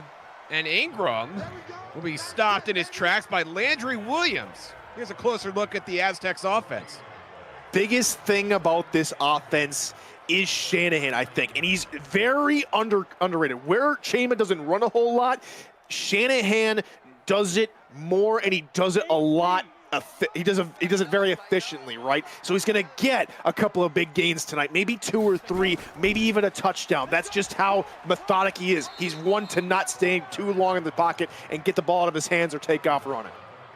Ingram once again stuffed. This Vegas defense coming to play against the run, 3rd down. Now here's this defense. Again, we talked about the 3rd down, unable to really get it going. But when we talked about DJ Woods being one of the top defenders for Los Angeles, look at Vegas as well. Vegas has a couple of guys on there as well that's going to be able to make things done, led by Avery Cumberland. I'm a big fan also of Tyrone Johnson. 9 tackles for loss and 4 sacks on the season. Big 3rd down here. Shanahan going to lob it up into double, maybe triple coverage there. Incomplete. Maybe fortunately for Shanahan, Fergus Henderson, the intended receiver, and LA will have to punt. And the biggest thing here is we've seen it a couple of times this time around, is Vegas not able to get to that. Again, one of the worst teams when it comes to 3rd down, but double coverage, they guess right, they play further off the wide receiver, they play deep, and they're able to come away with it. Good stop by Vegas. LA, it looked promising, but it seems like they have the monkey on their back here to begin the game. Bit of a curious throw for a guy who's actually leading the league in fewest interceptions, would you say? Absolutely. We not really see, again, we talk about him being more methodical in his approach. That wasn't really methodical. He's at home. He should be a little bit more comfortable. It should be Vegas who's struggling to move down the field in their eyes. And right now, at least for the first drive for both teams, the roles have been reversed. Chima will start under center here at the 20-yard line. In his team's 2nd drive of the game, short drop, throwing to the seam. Flowers has it. And a monster gain for Ethan Flowers. This Vegas offense is humming, Tyler. Absolutely. Finally, it's all coming together. And here's the big thing. They're playing cover 1. It's man-on-man. Flowers just beats his guy with superb route running. Shakes him off, gets wide open. One of the widest open receivers we've seen for Vegas in the last couple of weeks. And this is very promising for Vegas. And if I'm LA, alarm bells better be ringing right now, because right now the Devils look like they're a runaway freight train. That they do. Very happy sideline over there in Vegas. Chima will continue under center here on 1st and 10. Nitro gets the call. Nitro once again blown up in the backfield. Cameron Curse this time doing the honors. Well, when we go back to the last season when these two teams meet, LA blanked the Devils 41-0 because of plays like that, getting in the backfield early and often, disrupting the flow of the offense and getting things done. That's exactly what LA needs. They need a little bit more spark like that. That's 2 TFLs in timely situations for the Aztecs. The 2nd time they've given up backside penetration. Nitro will go up the middle this time. 10th carry already for Nitro. We're not even out of the 1st quarter. I like the decision here. They're usually last couple of weeks when it's been 2nd and long like that, it's been a long throw. Get it to Nitro, just get the sure yards, tell your old lineman to block, and now sets up this 3rd and medium. 4-man rush. Chima has time to throw. He's going to put it up all the way to the end zone. Flowers has to knock it out of the hands of Mark Rogers to avoid the interception, and Vegas will have to punt. Well, that's what we saw plenty of in the last few weeks. These rocket bombs where it's a 50-50 ball, and too many times we see Flowers have to be a defender instead of the intended receiver because, I mean, Rogers, he's not really in a position to make a play. He's also trying to defend it, it looks like, unless he's trying to come down with a very insane grab there. But it's more of the same, unfortunately, on that last play for Vegas. Punt's going to get tucked in at the 15. Was that Kalen Watkins that punted that away, the kicker, and not Jared Babbage? I believe so. I guess Babbage has the night off. I mean, he's a punter already. You're just going to not even make him do the little workload that he has? That seems a little bogus. Ronnie Shanahan on 1st and 10, hands off to Ingram. Ingram has had a little trouble getting out of first gear. No gain on that play, 2nd down. Heck of a takedown by Chandler Bailey, having to fight off the old lineman and get his arm out of it. It's a strong arm tackle, especially with these tough and tumbling halfbacks. Ingram again blown up. And this is Vegas playing in a nickel set. They got 5 DBs on the field, and they're still getting guys in the backfield, Cameron bumpers this time.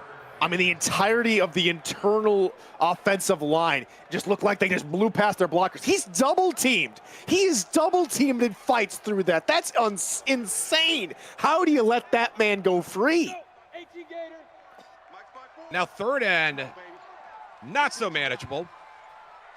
Shanahan in the shotgun, twins to his right. They go play action, blitz coming.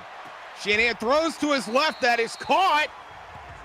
And there might have been more for McKay Breeze if he had kept his feet, but either way, it's a fresh set of downs. Man, that's the age-old adage, right? Throw where the blitz is coming from, because usually there's a hole open there. In just the nick of time, too. Half-second later, defender's coming out. He makes the grab. I'd say 2 feet. I see the 2 feet got down there before his pinky went out of bounds. So, good play all told. Keeps the drive alive. The left butt cheek was a little sus. Fresh set of downs, all the same. No review. Shanahan over the middle. That is caught. Fergus Henderson, welcome to the stat sheet, sir. That's your first catch of the game. This is a great route concept here. Aztecs have 2 crossing routes going underneath, and they have the stop route going deep.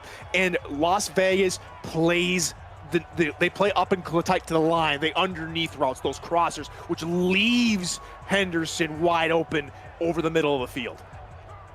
Henderson already has 1,000 yards on the season. That was catch number 62 of the campaign for the Aztecs' leading receiver.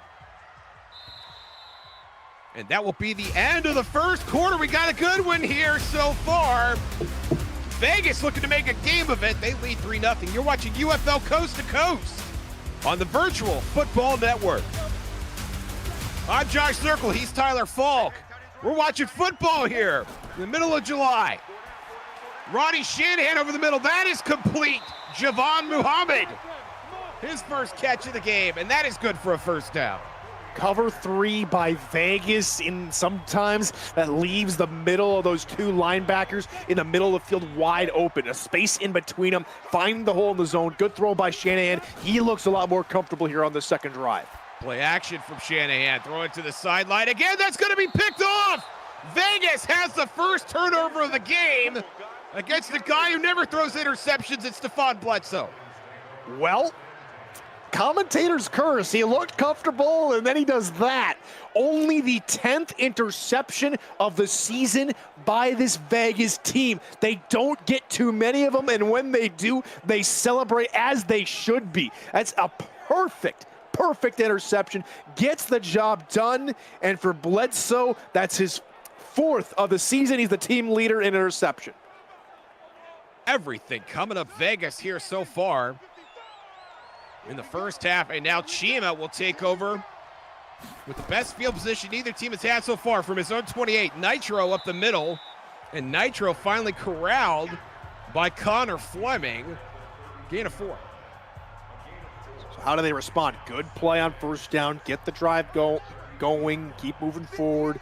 Now they're going to spread it out. We haven't seen this yet tonight. Empty set, Chima in the shotgun. 4-man rush, dealing. And that looked like that was intended for, it might have been Mike O'Neal. Hard to say. 3rd down. Yeah, it's intended for somebody. These out routes, while they can get open, we've seen a lot of these quarterbacks try and overextend it, not too comfortable with the timing. That's a short catch. It's the hardest ones to complete, and that one's no picnic either. Jack Nitro on a route, and he can't bring it into double coverage, and that's going to be a brutal 3-and-out for Vegas. I mean, he does a great job of getting body leverage on the inside here. He's just unfortunate to come away with it. It's a little bit of hand fighting by Nisha Ingram. She gets her hand in there in the right time, and Nitro's unable to come up with it. It's great defending there by the linebacker, and a great effort by Nitro as well. I guess we'll punt it away. It's likely Fergus Henderson waiting for it, and it will go over his head and into the end zone for the touchback. And that is Kalen Watkins is handling punting duties.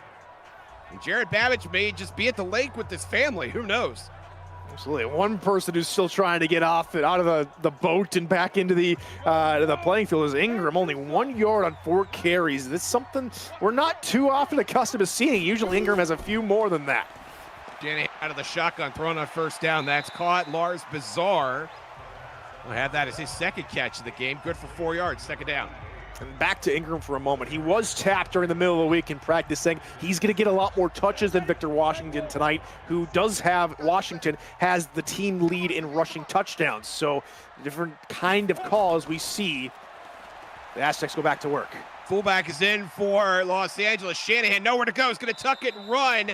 Gets the first down. Nearly gets detonated by Avery Cumberland, who pulled up. But that's a first down all the same, and a much-needed one for the Aztecs. And that pocket crumpled on him, and he does a good job of swimming his way through friendly jerseys and unfriendly jerseys to get forward for the first down. Probably the longest rush of the game for the Aztecs, too, as Ingram once again getting corralled. You see the line there, 5 rushes for a whopping 5 yards. And that one probably was his longest of the day, and a good push from the O-line, because it looked like he had just got to the line of scrimmage, but the O-line had got good push upfield. Trips to Shanahan's right, short drop over the middle, caught again, Javon Muhammad. And this Los Angeles offense starting to get a little momentum going, first down. And the Aztecs are finding a good route through this Vegas defense when they attack the middle. It's when they've gone to the outside that the Vegas corners and DBs have really been able to get to Shanahan today. They stay in the bunch set, Muhammad again. A crossing route looking very profitable for the Aztecs at this point. Gain of 5, second down.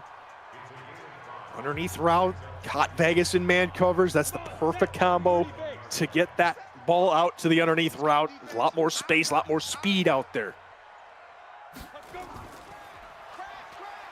Ingram breaks a tackle, but not the second tackle. Josh Bridge coming up to say no, sir.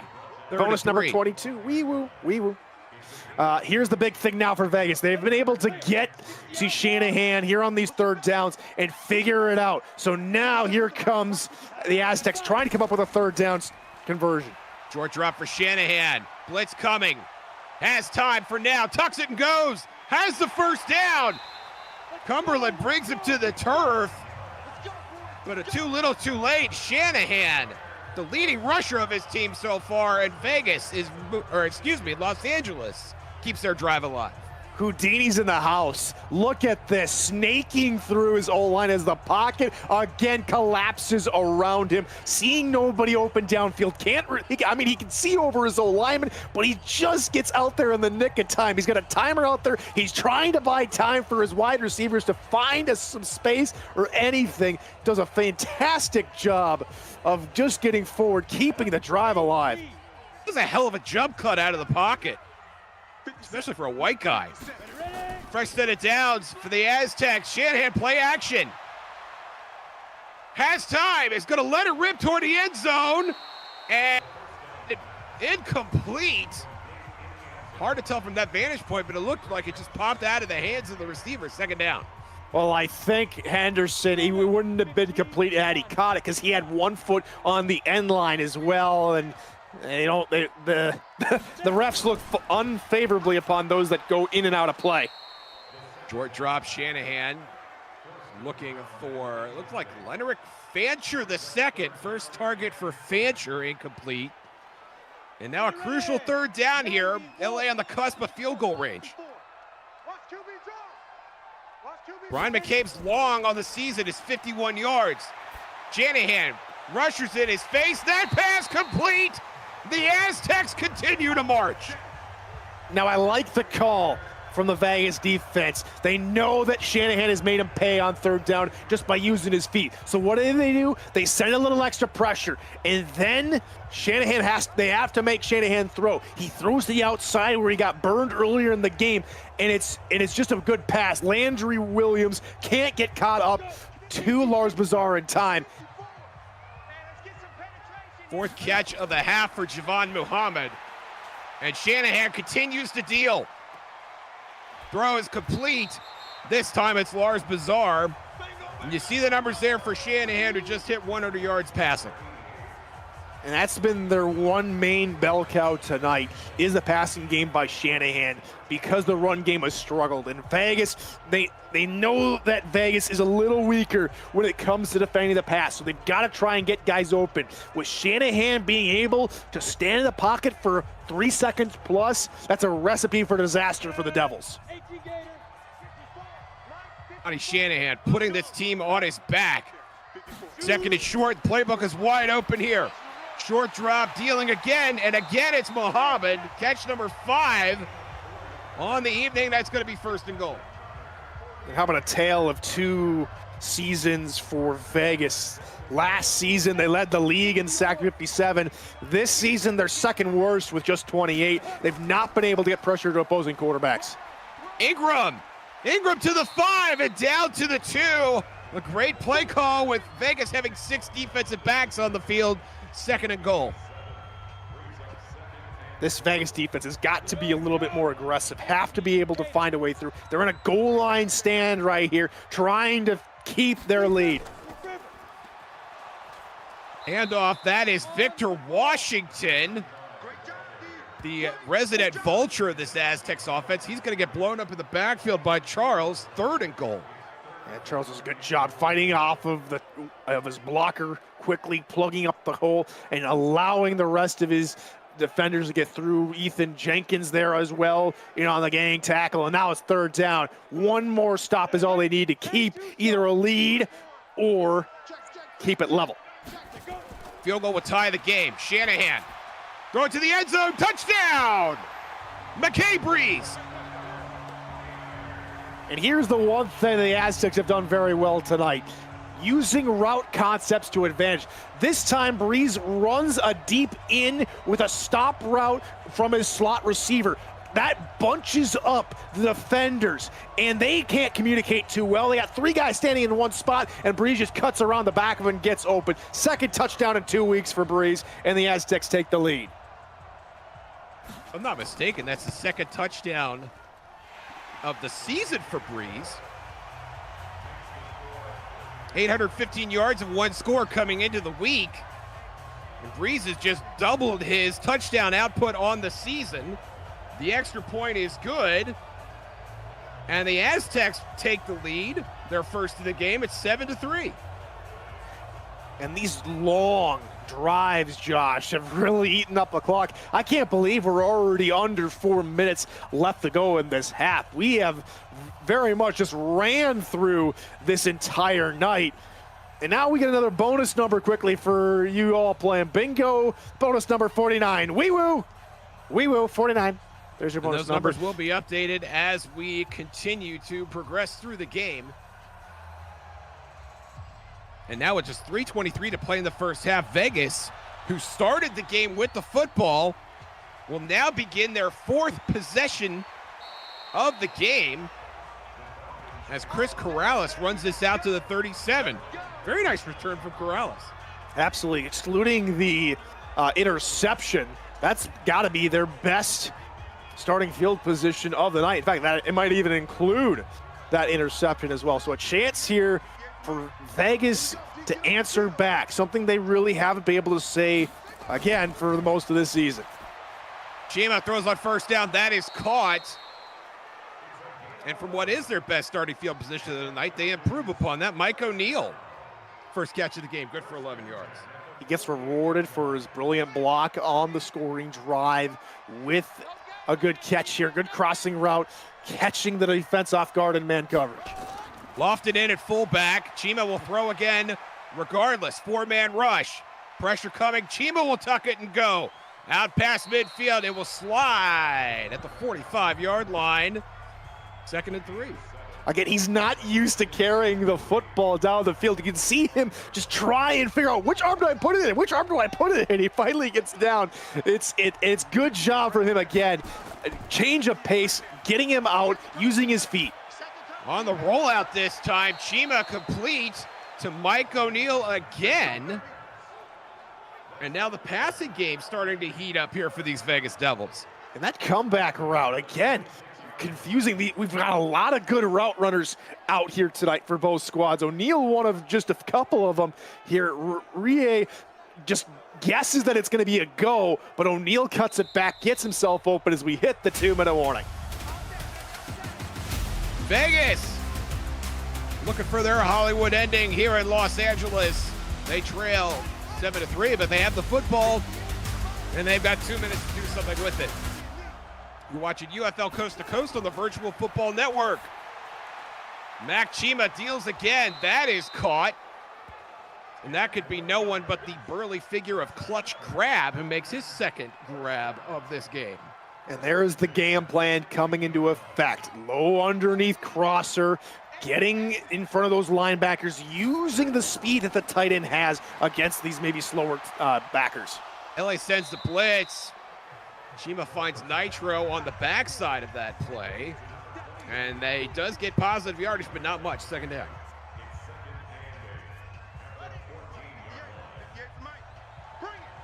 Nitro has caught more than a couple passes today. Could he catch one more here? Chima to the end zone, looking for Flowers, in and out of his hands as he struggles to stay in the corner of the end zone. Third down. Good pass, good attempt at a catch, just better defense. Getting to this receiver, getting to Flowers in the nick of time to jar the ball free. 3rd and 8, big time third down. Chima throw to the end zone, caught Jack Nitro! Hands of glory! First receiving touchdown of the game. My, oh my, we saw on the last drive, Nitro try and make a play on 3rd down, couldn't do it. This time, he's able to. He gets enough separation on the go route to get the job done, and Vegas, how about this, is back out in front. They're not gonna lie down and go away from this game. They've hit double digits for the first time, as a lead for the first time in quite some time. Nitro's second touchdown of the season in the receiving category, and it's 10-7 Vegas. 2 receiving touchdowns to go with his 2 rushing touchdowns, Tyler. And now Los Angeles is going to get one more bite at the apple here with 1:10 to play. And Ronnie Shanahan, who I felt like finally found his footing on that last drive, culminating with the McKay Breeze touchdown. Let's see what the Aztecs have lined up for this Vegas defense that has, by and large, Tyler, really answered the bell tonight. Yeah, absolutely. And they've had an opportunity. Yes, they gave up the touchdown on the last drive because LA just finally was able to unlock their offense, get their route concepts going. But if I'm Vegas right now, I am confident going into the last couple of weeks with the team I've got assembled right now, showing that we can fight against a potential playoff foe and make something happen, get down the field, do it with efficiency, poise, and prowess. And now with 1:10, the Aztecs have to do the same thing. Al Ingram has not been a factor in this game so far, probably will not be a factor here in the last 1:10 of the first half. Shanahan dealing on first down. That is caught. McKay Breeze. Hit me, baby, one more time. First down. And it's that middle of the field one more time. Really carving up Vegas. And almost like I won't even say carving. They're slicing up the middle, stabbing in the middle of that field. The Aztecs go no huddle. Shanahan over the middle again and again, complete. Finding his receiver, it's the backup halfback, Victor Washington, with his first catch of the game. And the police report goes 1 stab, 2 stab. How many more stabs on this drive are they going to make the Devils pay over the middle? Shanahan again looking, only a 3-man rush. He's going to tuck it and go. Vegas had the spy ready, and now Los Angeles will call a timeout. They have 1 left.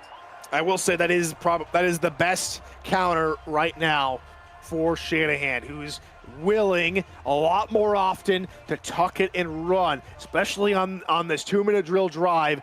They know that they got to confine Aztecs. That was only their second timeout. Again, they lost their 3rd timeout when they challenged earlier, so they got 1 more timeout to work with.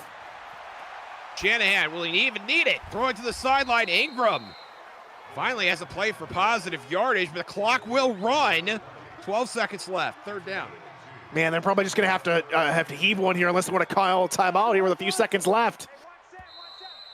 And they will use the timeout with 5 seconds remaining. And this is going to be outside the range of Brian McCabe, whose long was 51 on the season. This would be a 60-yard effort for McCabe. It looks like Ronnie Shanahan's going to stay in the huddle and unleash the dragon here to end the first half. That's a wise move. Either way, just trying to make something happen. And first, as doctors say, do no harm. So if it's not going to go to a player, make sure it goes out of bounds. 2 by 2. Ingram stays in to block. Shanahan is going to check it down, apparently, for Lars Bazaar. And that is how we end the first half. Vegas looking for their first road win of the season, and they are on their way. If they can keep this going, they lead 10-7. Tyler Falk, your thoughts on the first half?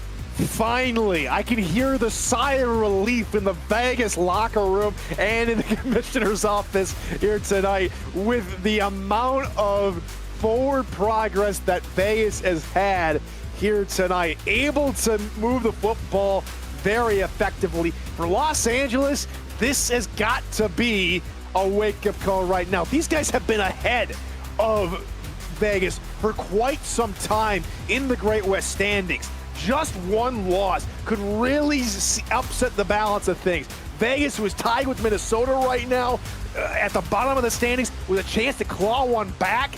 Oh boy, and at this point, if they claw one back and closer to Los Angeles, these two teams might face each other in the playoffs. They don't want to do that, especially if they're going to have home field advantage. They're going to be right back here at a place where they have given up a loss. That's not the recipe for success. Los Angeles has got to turn things around. They got to get Ingram involved in the run game. They got to unlock that run game because right now they're too one-dimensional. It truly is a Wild West Conference. Among those teams that you mentioned, Los Angeles ended the first half with the football. They will begin the second half with the football, and Ronnie Shanahan is going to march right back out here and see what he could do. Only 2 yards a carry here for Ingram. That is not the numbers he's used to, not the numbers that the Aztec offense is used to. So a chance here to change things up. Over the middle again, Ronnie Shanahan has been peppering the middle of the field. This time his pass for Muhammad falls incomplete, second down. You know, they always say that you only have a few seconds to make changes in the locker room during halftime, especially during the regular season. Well, I think they've really decided, Vegas, is that we're going to try and stuff the middle of the field now.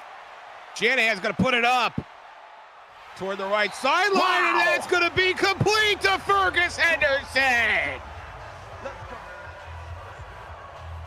Henderson turns at the last possible second here, Josh. A sky ball if ever there was one. It might have been a 50-50 ball, but if Henderson doesn't turn around and the defender, Josh Bridge, he's just playing safety back. They're just playing over the top. He might have a little help from Xavier Charles, but they both just miscommunicate, and Henderson is able to get the football, and just like that, we're inside the red zone. Ronnie Shanahan drops it right in the pickle barrel for Fergus Henderson for his first catch of the second half. This time, Javon Muhammad, catch number 6 for Muhammad, who's been a very busy guy. Good for 5 yards, second and 5. Middle of the field again, 5 yards. Good forward progress here on the first down. An opportunity now to get further on, but this area of the field, it gets smaller and smaller to defend. Defenders are going to be able to break up these routes a lot more efficiently. So if I'm the Aztecs here, this is the spot where I run a draw. This is the spot where I change up the flow here. Little bunch set, little 2-by-2 action. Shanahan under center. Play action to Ingram. Shanahan's going to tuck it and go again. And he is mauled at the 12-yard line by a pair of defenders, David Carafell and Avery Cumberland, and now 3rd and 6. And that is a sack by Vegas. It's a combined sack, and it's something they haven't seen too much often here this season. We talked a little bit about it earlier, but finally they get to Shanahan. Finally they are able to stop him before he gets past the line of scrimmage. It's just great coverage again. Not a whole lot of the area of the football field to defend, and it works out to their advantage here. Vegas front 7. Or front 6, as it has seemed to have been in the nickel set, just swarming to the football. this evening so far. Now 3rd and 6. Ronnie throwing into the sun. In the middle of the field again, but it's in and out of the hands of Muhammad. And here comes the field goal unit for the Aztecs. I think he wanted to turn upfield quickly. He was already behind the line of scrimmage. He just turns. He just doesn't secure the football enough. Good hit by Hatsfield, excuse me, to jar the ball free and set up this field goal opportunity to just tie the game here for Los Angeles rather than take the lead. Call it 29 yards from the left hash. And McCabe puts it through. Excuse me, that's Chris McCray. And McCray gets 3 points for his team out in the opening drive of the second half. 29, your bingo number, wee-woo. And here is the big thing now here for Vegas. This is something they really haven't been in all this much this season. Not a whole lot of one-score games.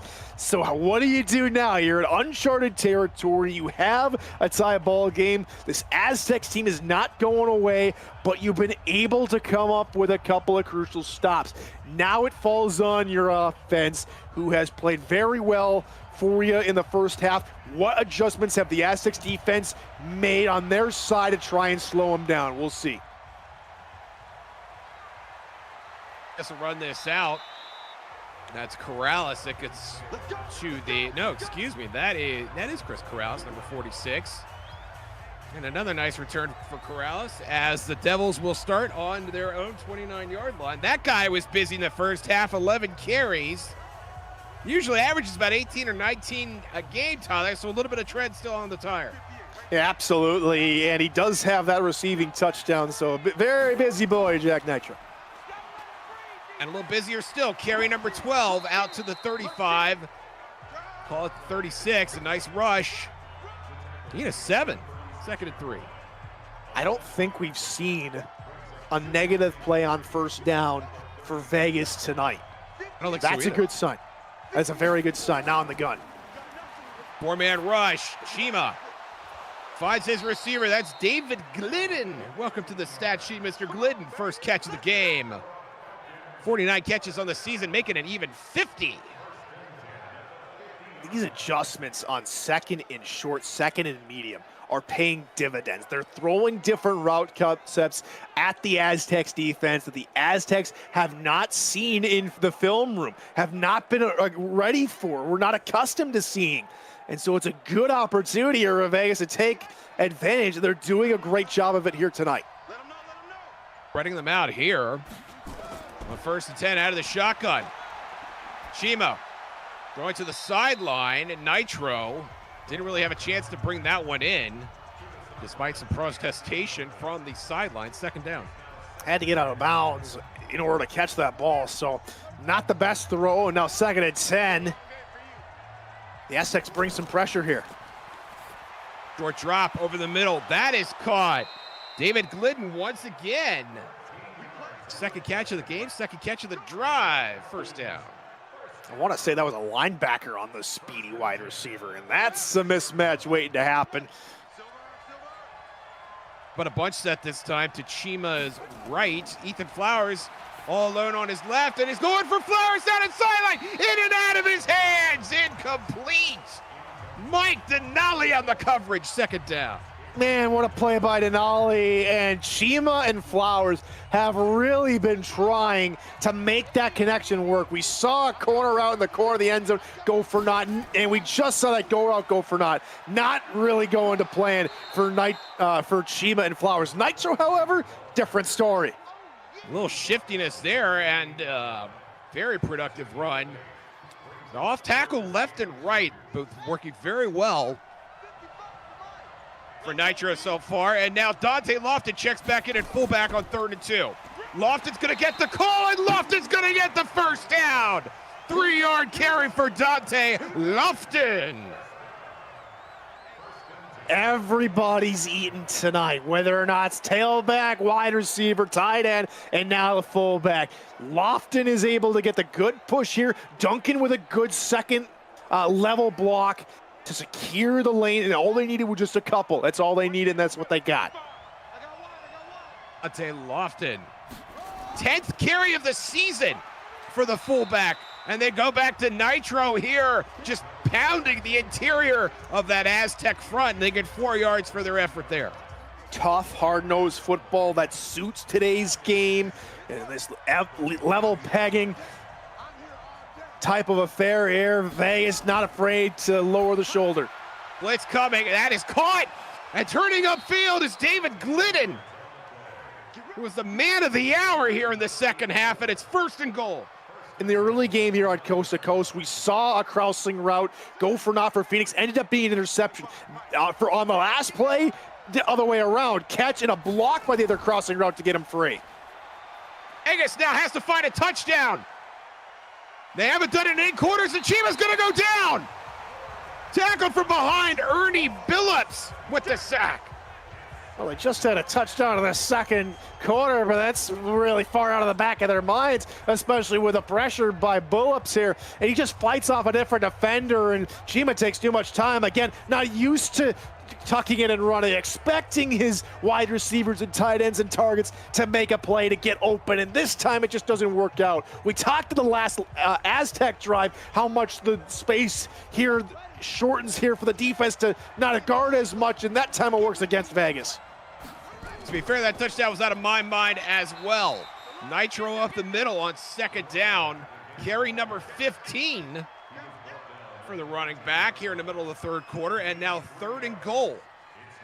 I don't hate the call. I know it was goal-to-goal territory from long way out, but get moving forward, get a little bit of confidence back, set up a much shorter 3rd and goal opportunity. Blitz coming, Chima to the end zone, looking for Flowers again, and that is going to fall incomplete.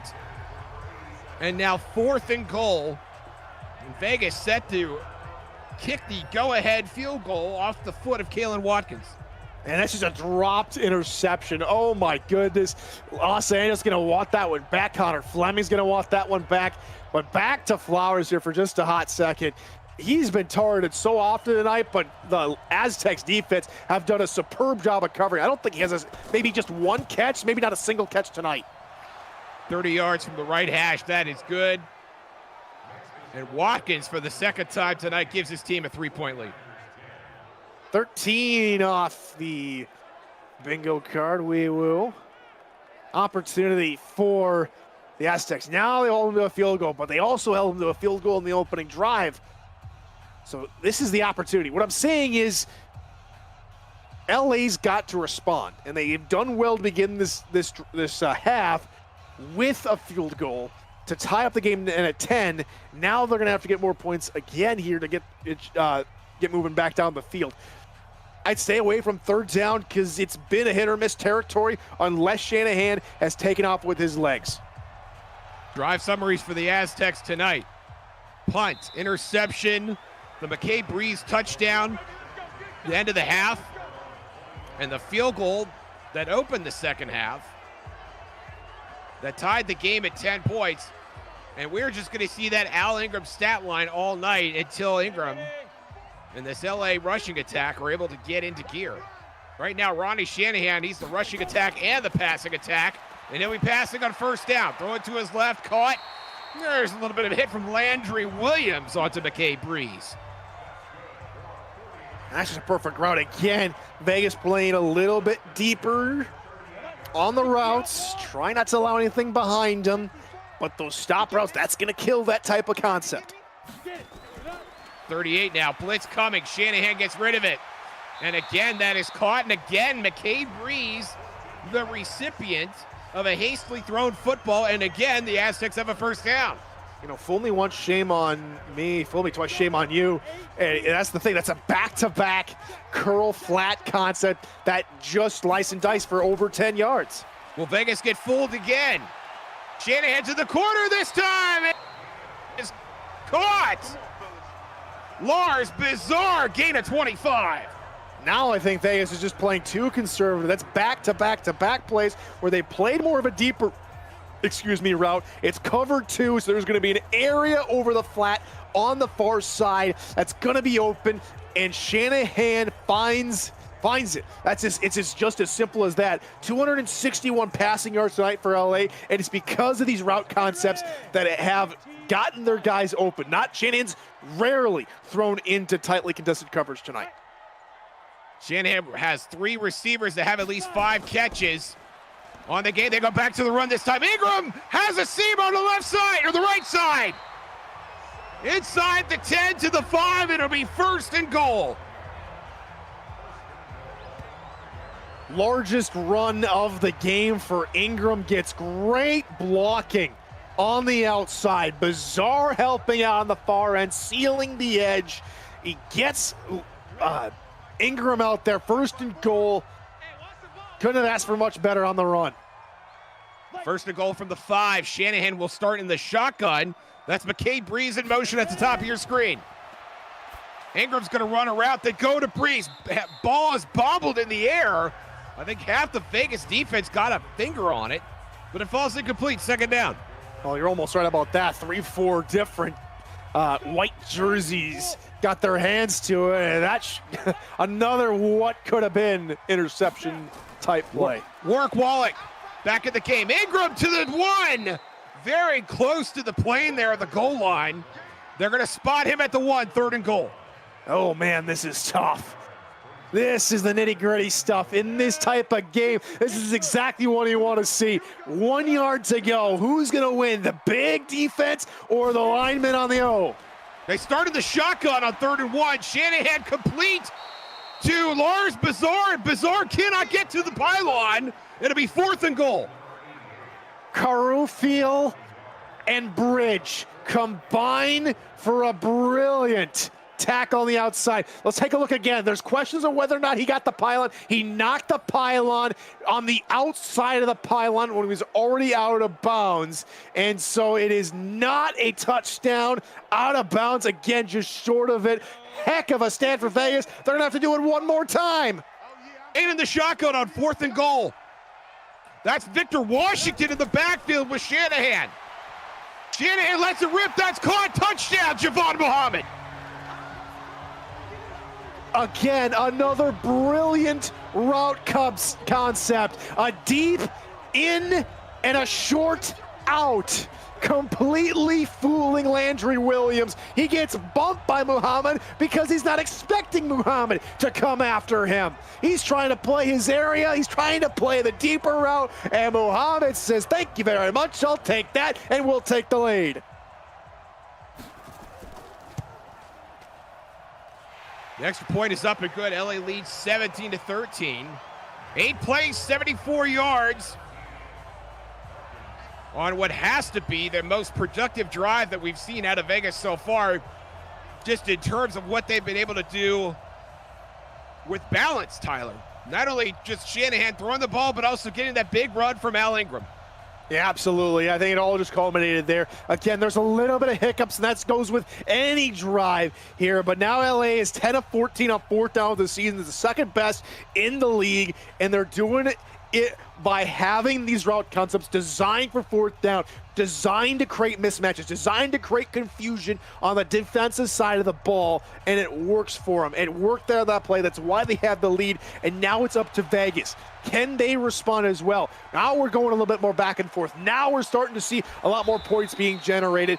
Now is the opportunity to keep going. A minute left to go here in the 3rd quarter, and then, oh man, I think we're in for a very spicy end of this football game. Chris Krause with another great kickoff return gets us out to the 35. Nearly matching the best starting field position Vegas had in this game. That was at the 37 in the 2nd quarter. Chima under center, Dante Lofton in the game. Nitro gets a call on 1st down. Driving the defender down the field, that was DJ Woods, who got the free bus ticket. Gain of 8. I'll tell you what here, Josh. The amount of open field that Nitro has been able to run into, some of the most he's had all season. It's a really good sign for Vegas. Short drop, that's complete. Clutch grab. Can't quite break the plane. It's going to be 3rd and 1 as time is winding down here in the 3rd quarter. And it's like, I wouldn't even snap the ball here with just 6 seconds to go in the quarter. If you are, it better be a run, and it better be for a yard. Time will expire. May I have some 4s in chat, please? Vegas looking for their first road win of the season. They're a score away from doing so. You're watching UFL Coast to Coast here on the Virtual Football Network. I'm Josh, he's Tyler. Cameron Irvine in the truck doing stuff. Mac Chima doing stuff too, finds Mike O'Neill. And Vegas is in plus territory. What a perfect route. It's a post route to the middle of the field that ends in a stop, and he sits right there in the middle of the zone. It's a 3-3 blitz designed to get to the quarterback quick and designed to stop the deep thirds and the outside thirds. And so what does O'Neill do? He gets in the middle of everybody, in between those two shallow zones, right where his quarterback can find him and move the sticks. First catch of the second half for Mike O'Neill. Mac Chima will be in the shotgun, throwing over the middle again, looking for Flowers, and these two just cannot seem to connect, and it's incomplete. Man, I wonder if there's the ping is too high for Flowers right now, because this defense is running so much interference. 4 wide for Chima. Blitz coming. Second and 10, looks for grab, and Chima throws it over his head. Incomplete, third down. And I mean, he's just trying to lead his guy into space. He just airmails it here. Third and long now. Need another brilliant play to move the chains here. To Flowers to the top of your screen. Chima back over the middle, back to grab, and grab cannot hang on, ironically enough, and that is going to be fourth down for Vegas. Well, I mean, I'd be shaking my hands too here if Marcus Williams hits me in the hands with his helmet. You can see just the drive-by here. He's just unable to maintain the catch because he just lowers the helmet into his hands. That's got to hurt. Vegas sideline. Tensions, emotions running high. This is a team that has visited 6 separate stadiums this season and not walked out of any of them with a win. This will be a poochish punt, or will it? It's blocked by Mike Denali. And the Aztecs come up with an even bigger play. Oh, are things starting to unravel now here for the Devils? Poor snap, and they can't get the punt away. Good, though, by the punter, by the Devils punter, Watkins, to get back, get the ball first before two defenders had a chance to run it back to the house. But Watkins saves the touchdown, and now it's up to their defense to come up with another stop. Just an absolute backbreaker of a play at a time where Vegas could ill afford it. Ingram stopped in the backfield. This time it's Chandler Bailey with the TFL, 2nd and 12. Heck of a play by Bailey. Shrugs off the guard and gets to Ingram quickly. Brilliant play. That's 2 defenders. Again, we've seen this Vegas D-line shedding 2 blockers at the same time. These guys are hungry for a win tonight, hungry for these TFLs, trying to force the Aztecs off script. Here we go. We've seen a few of those over the course of the evening. Shanahan from Vegas' 45-yard line. That is caught. Lars Bizarre. Catch number 7 on the night for Bizarre, and now it's 3rd and 4. Caught the Devils in man coverage again. Those crossing routes working very well for LA at the moment. Gain of about 8. Sets up this 3rd and short opportunity as the entire playbook comes wide open. Shanahan in the shotgun, 4-man rush. And that was intended for one of 2 receivers. It looked like Fergus Henderson and Lars Bizarre collided with each other, disrupted the timing of that route. And I think we'll see a punt here, Tyler. Yeah, with so many of their concepts relying on the mismatches, relying on confusing the defense, relying on rub routes, that one just goes for naught. Now, Aztecs are with the wind here, so this one from about 54. This would be a personal best for Chris McRae, and that is extremely short. So the turnover comes up for naught as McRae hits a worm burner down the field. And Vegas will start their next drive with nice field position. Well, he knew he needed to keep it low and to get it further down the field, so he tried to line drive it, but he just didn't have the power. It seemed like he took a half swing at it rather than the full shot he needed. Very punchy. How punchy can Mac Chima get here, trailing by 4, less than 10 minutes to play. Throwing to the corner, and that is going to be picked off! Mark Rogers, second interception of the season, and at a very crucial time. And that's just their 6th interception as a team this season. And Rodgers does a great job. His man is playing underneath, but he reads the eyes of Chimier and backpedals to the football and gets in front of it and gets the takeaway. And that's 2 turnovers forced by Los Angeles in as many plays for their defense or special teams. What a play to try and keep the lead and keep momentum on their side. And the Aztec offense will march back onto the field in almost exactly, well, not quite exactly the same place they were. It's at the 41, but this time their own 41. And Shanahan will go play action on first down. Under pressure, can he escape? He cannot, and the ball is out. And the ball is picked up by an offensive lineman who decides to make the boost of it. That was Brett Leachman that became running back for a day. And Leachman does a heck of a job. Just get back to the line of scrimmage. You can see him. He was one of the guys that let the loose defender free, and he makes up for it by getting close to the original line of scrimmage. Heads up play by the big fella.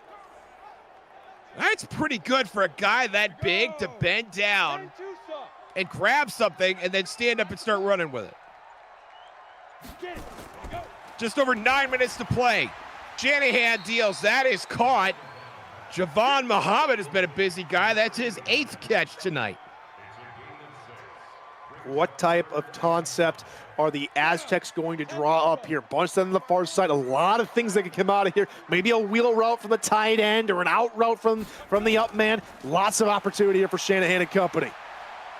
They throw the out route. And Fergus Henderson, who's been relatively quiet tonight, just his 3rd catch of the game. And that's good for a fresh set of downs. In and out and a stop. Which one do you go with? Which one do you follow? And that time, Vegas guessed wrong. Henderson wide open, not a defender on the nearest 5 yards of him. I would have guessed wrong myself. I thought they were going to go back over the middle to Muhammad and get him one more catch.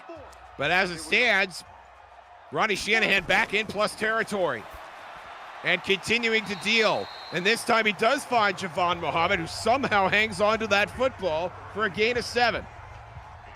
And the Aztecs have lived and died over the middle of the field tonight. It's why they have a 4-point lead, is because Vegas isn't as wise to it tonight. Shanahan under center this time. Engren in the backfield by his lonesome. Gets the call at 2nd and 3. Has the first down. Another productive run from Al Ingram this time on carry number 11 of the evening. And that's just a brilliant designed little counter play. Tight end comes over, gets to the defensive lineman in the nick of time after he thinks he's free. That frees up Ingram for the first down. Trips to Shanahan's right. Al Ingram to his left. 7 minutes to play here in regulation. Shanahan feeling the rush. Deals. And that is caught. Unreal. Lars Bizarre, how did you hang on to that football, my brother? Man, and after so many of those we've seen tonight, Josh, get hit out of the wide receiver's hands, like you said, sure hands, a tough, hard hit by Chris Phillips, but just a half second too late. Bizarre maintains possession, and they're just outside the 10-yard line. Starts 8 receptions, only trailing Javon Muhammad, who has a season high of 9. And now 1st and 10. Shanahan gets tripped up by a shoelace by Chandler Bailey. And now it's 2nd and long. I think the game is starting to take a wear and tear of Shanahan. He's not able to get up to speed as quickly. You can see here, it doesn't even look like Bailey's doing a full run. He's just jogging to the quarterback here at the last second. That is unfortunate for Shanahan. He's lost a little pep in his step, and those little trip-ups where you hit your foot against your own foot, that's got to hurt on your Achilles heel. I could do that just walking around the office. I don't need somebody to chase me from behind. 2nd and 16. Shanahan with happy feet throwing, and it's in and out of the hands of Claude Zavengros. 3rd and 16. And Bledsoe with the hit. There is the hit that jars the ball free. It's a matter of tenths of seconds to get the job out. Tenths of seconds. Wallach paves the way for Ingram, and Ingram can't get past the line of scrimmage. Shut down by Tyrone Johnson. Well, I know LA is only looking for maybe 3 points here to make it a 7-point lead. And I like the call, throw him off a little bit, maybe catch him all the way back, playing pass protection. But Vegas does a great job not committing to one or the other and reacting. And that time they really did react well. And now the big thing is here is right now that's a play if they're not expecting Vegas to be able to score a touchdown. That's saying that we are comfortable with keeping a 7-point lead now, 20-13, 34 off your bigger numbers, wee woo, and now it's going to force. It was already going to force Vegas to march down the field and try and get a touchdown. Now they have to get a touchdown just to tie the game instead of taking the lead. Call it 34 yards from the right hash. And as you said, Tyler, the lead is 7, and Vegas, who had not scored a touchdown in 7 quarters coming into this game, broke that streak late in the first half with the Jack Nitro receiving touchdown, only his 2nd such TD of the season, but then went to endure a blocked punt and then an interception at the hands of Mark Rogers. Will now try and find one more touchdown with just over 5:07 to play in this game. Corrales gets out to the 24. Get your popcorn ready, because here comes Mac Chima looking for his own Hollywood ending tonight. He looked better in the first half. It seems now that LA has been able to get to him here in the second. We'll see if that changes here in the fourth quarter, later on in the fourth. Chima the shotgun on first down. Deal, and that is caught. A majestic throw to David Glidden. His 4th catch of the game, all in the second half. And he's really picked up the slack that Flowers has left in his wake. Unable to find Flowers as Chima, but Glidden been the man of the moment. Devils go no huddle. Pressure in the face of Chima. Could he step into the throw? It looks like that is going to be caught. Gain of 21. David Glidden, you've done it again. Man, they've been unable to find him, and what a pretty pass it is from Chima. Last time he tried to go that route, it was picked off because there was a defender in the area, but that time, Chima puts enough touch on the ball to get it to Glidden, who gets out of bounds, stopping the clock. Excellent play call, great execution, even better throw. Something for everyone on that play. And Vegas will march on, now into plus territory. Chima under pressure. Lets it rip. Finally finds Ethan Flowers on the left sideline. Man, about time. Okay, this is his 3rd catch. Not as well ill-targeted as we thought, but man, it's been a hot minute since he's caught a pass. Feels like forever. Heavy blitz from LA this time. Chima gets it away. Mike O'Neal, his 4th catch of the game, and the drive continues. Well, they're trying to force a quick pass, and they did. And here's the thing, that pass doesn't allow for too much down the field, and they want to keep everything in front of them because they know that Vegas struggles in the deep shots. 4 minutes to play. Chima throw it toward the end zone. Flowers again this time, and it's 1st and goal. 4th catch of the game, and welcome back Ethan Flowers. Just what the doctor ordered here for the Devils. And not a moment too soon. 1st and goal, Chima from the shotgun. 4-man rush. He could run it in from here if he wanted to. Stepping back, and then finally, too late, is brought down by Cameron Curse. Excuse me, that's Ernie Phillips. Oh my gosh. I mean, it's wide open. We're seeing it here in the booth. But again, he's not used to running the ball. He doesn't want to run the ball. 2nd and goal. Chima with the rush in his face. Look out! Down he goes again! And once again, it's Ernie Billups. We salute you, sir. 2.5 sacks tonight by Billups, and oh, it's all coming undone here for Vegas. 3rd and goal, now from their own 20. Chima, and again, standing in the pocket, throwing to the sideline, checks it down to clutch grab. Nowhere near the goal line, and now 4th and goal. That's a Less pass. than 3 minutes. That's a pass, Josh, if you're not playing for a touchdown on 3rd down. That's a pass that says we're in 4-down territory. We got to get a touchdown. I don't hate the call as much. It's a shorter area of the field to work with, but now it has to be end zone or bust. Could not agree more. They're going to kick a field goal. With all 3 timeouts and 2:20 on the clock, they're going to let it ride. And with their defense playing as well as they had, at least over the course of the game, that may not be a terrible idea. Call it 29 yards. The kick is good. And now it's on the Vegas defense. Well, here's the thing now. This is all going to come back to bite him. Yes, you're taking the sure points. Yes, you have 3 timeouts. Yes, you're going to kick it deep. But if you don't get a touchdown on this drive or the next, you're basically giving the ball away here. You're pretty much signaling a white flag. So it's a very hair-raising call. I wonder if they'll kick it deep or if they'll try going for an onside here. And with the decision-making from the coaching staff, I don't know what to expect here. That's a good point. The field goal really adds nothing. You needed a touchdown before, and you still need a touchdown.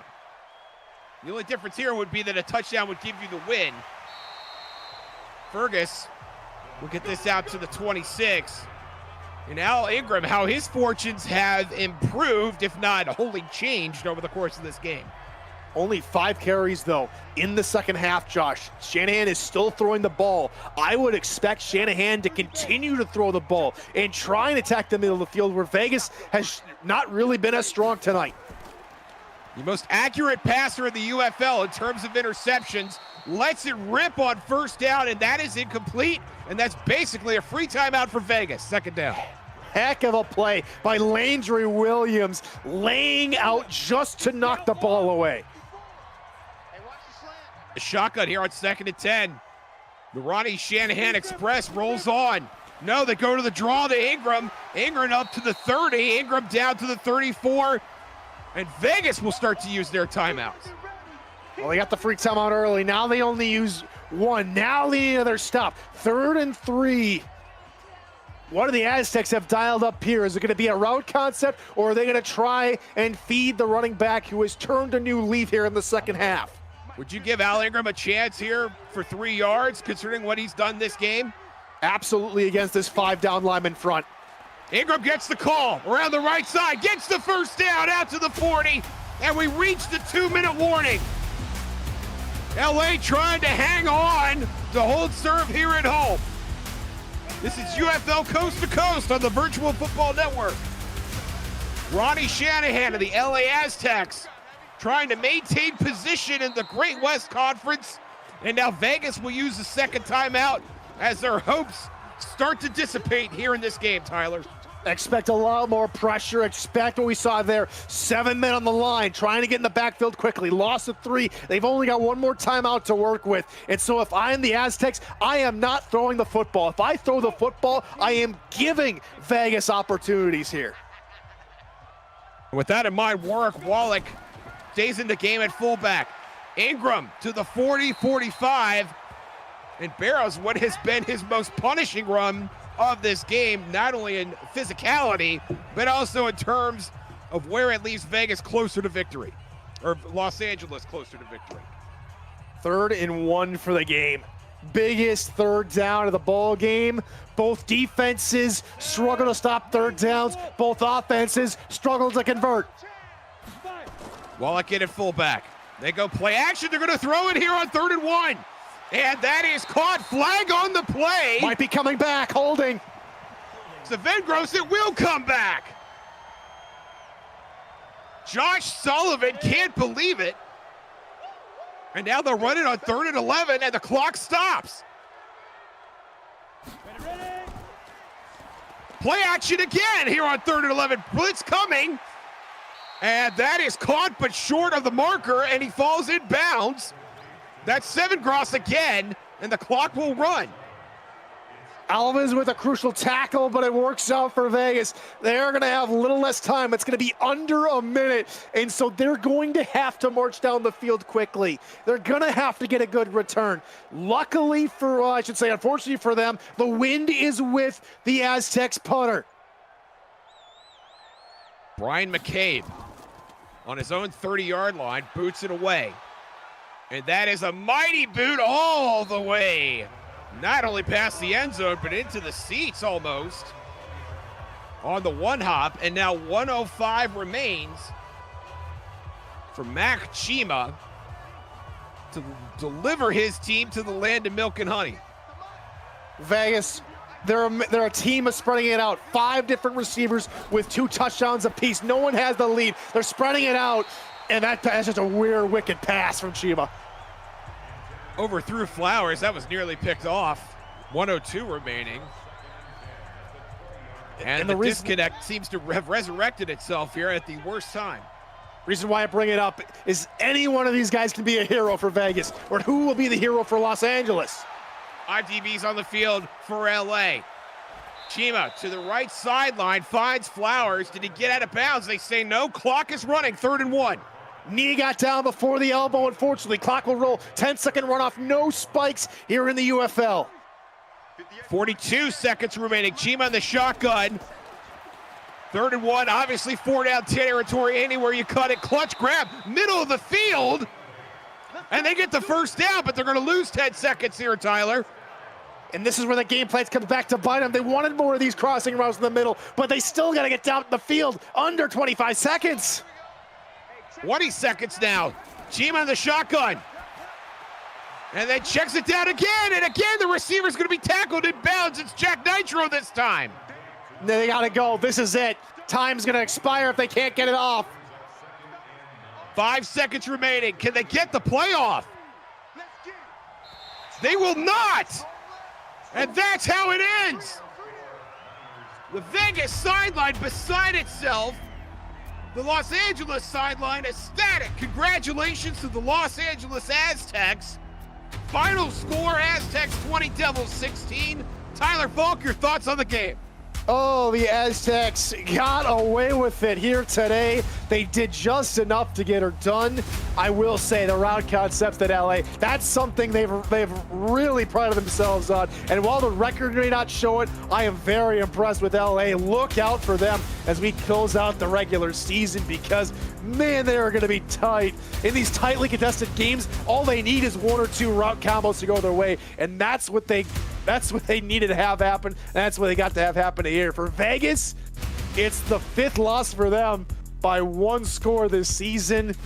But I will say, as we get closer and closer to the end of the season, this is the strongest performance we've seen from Vegas in quite some time. Keep the heads up, keep the faith. You're doing well. For LA, 6th win of the season by 1 score here. Vegas improves to 7-7 on the season. They will host St. Louis next week. Vegas, meanwhile, falls to 3-11. And they will host, wouldn't you know it, the defending champs Dakota Rhinos in their building on Monday night, 8 days from tonight. For Cameron Irvine, for Tyler Falk, I'm Josh Circle. Thank you for joining us on UFL Coast to Coast. We've got more UFL action for you tomorrow night. Until then, we will see you on the internet.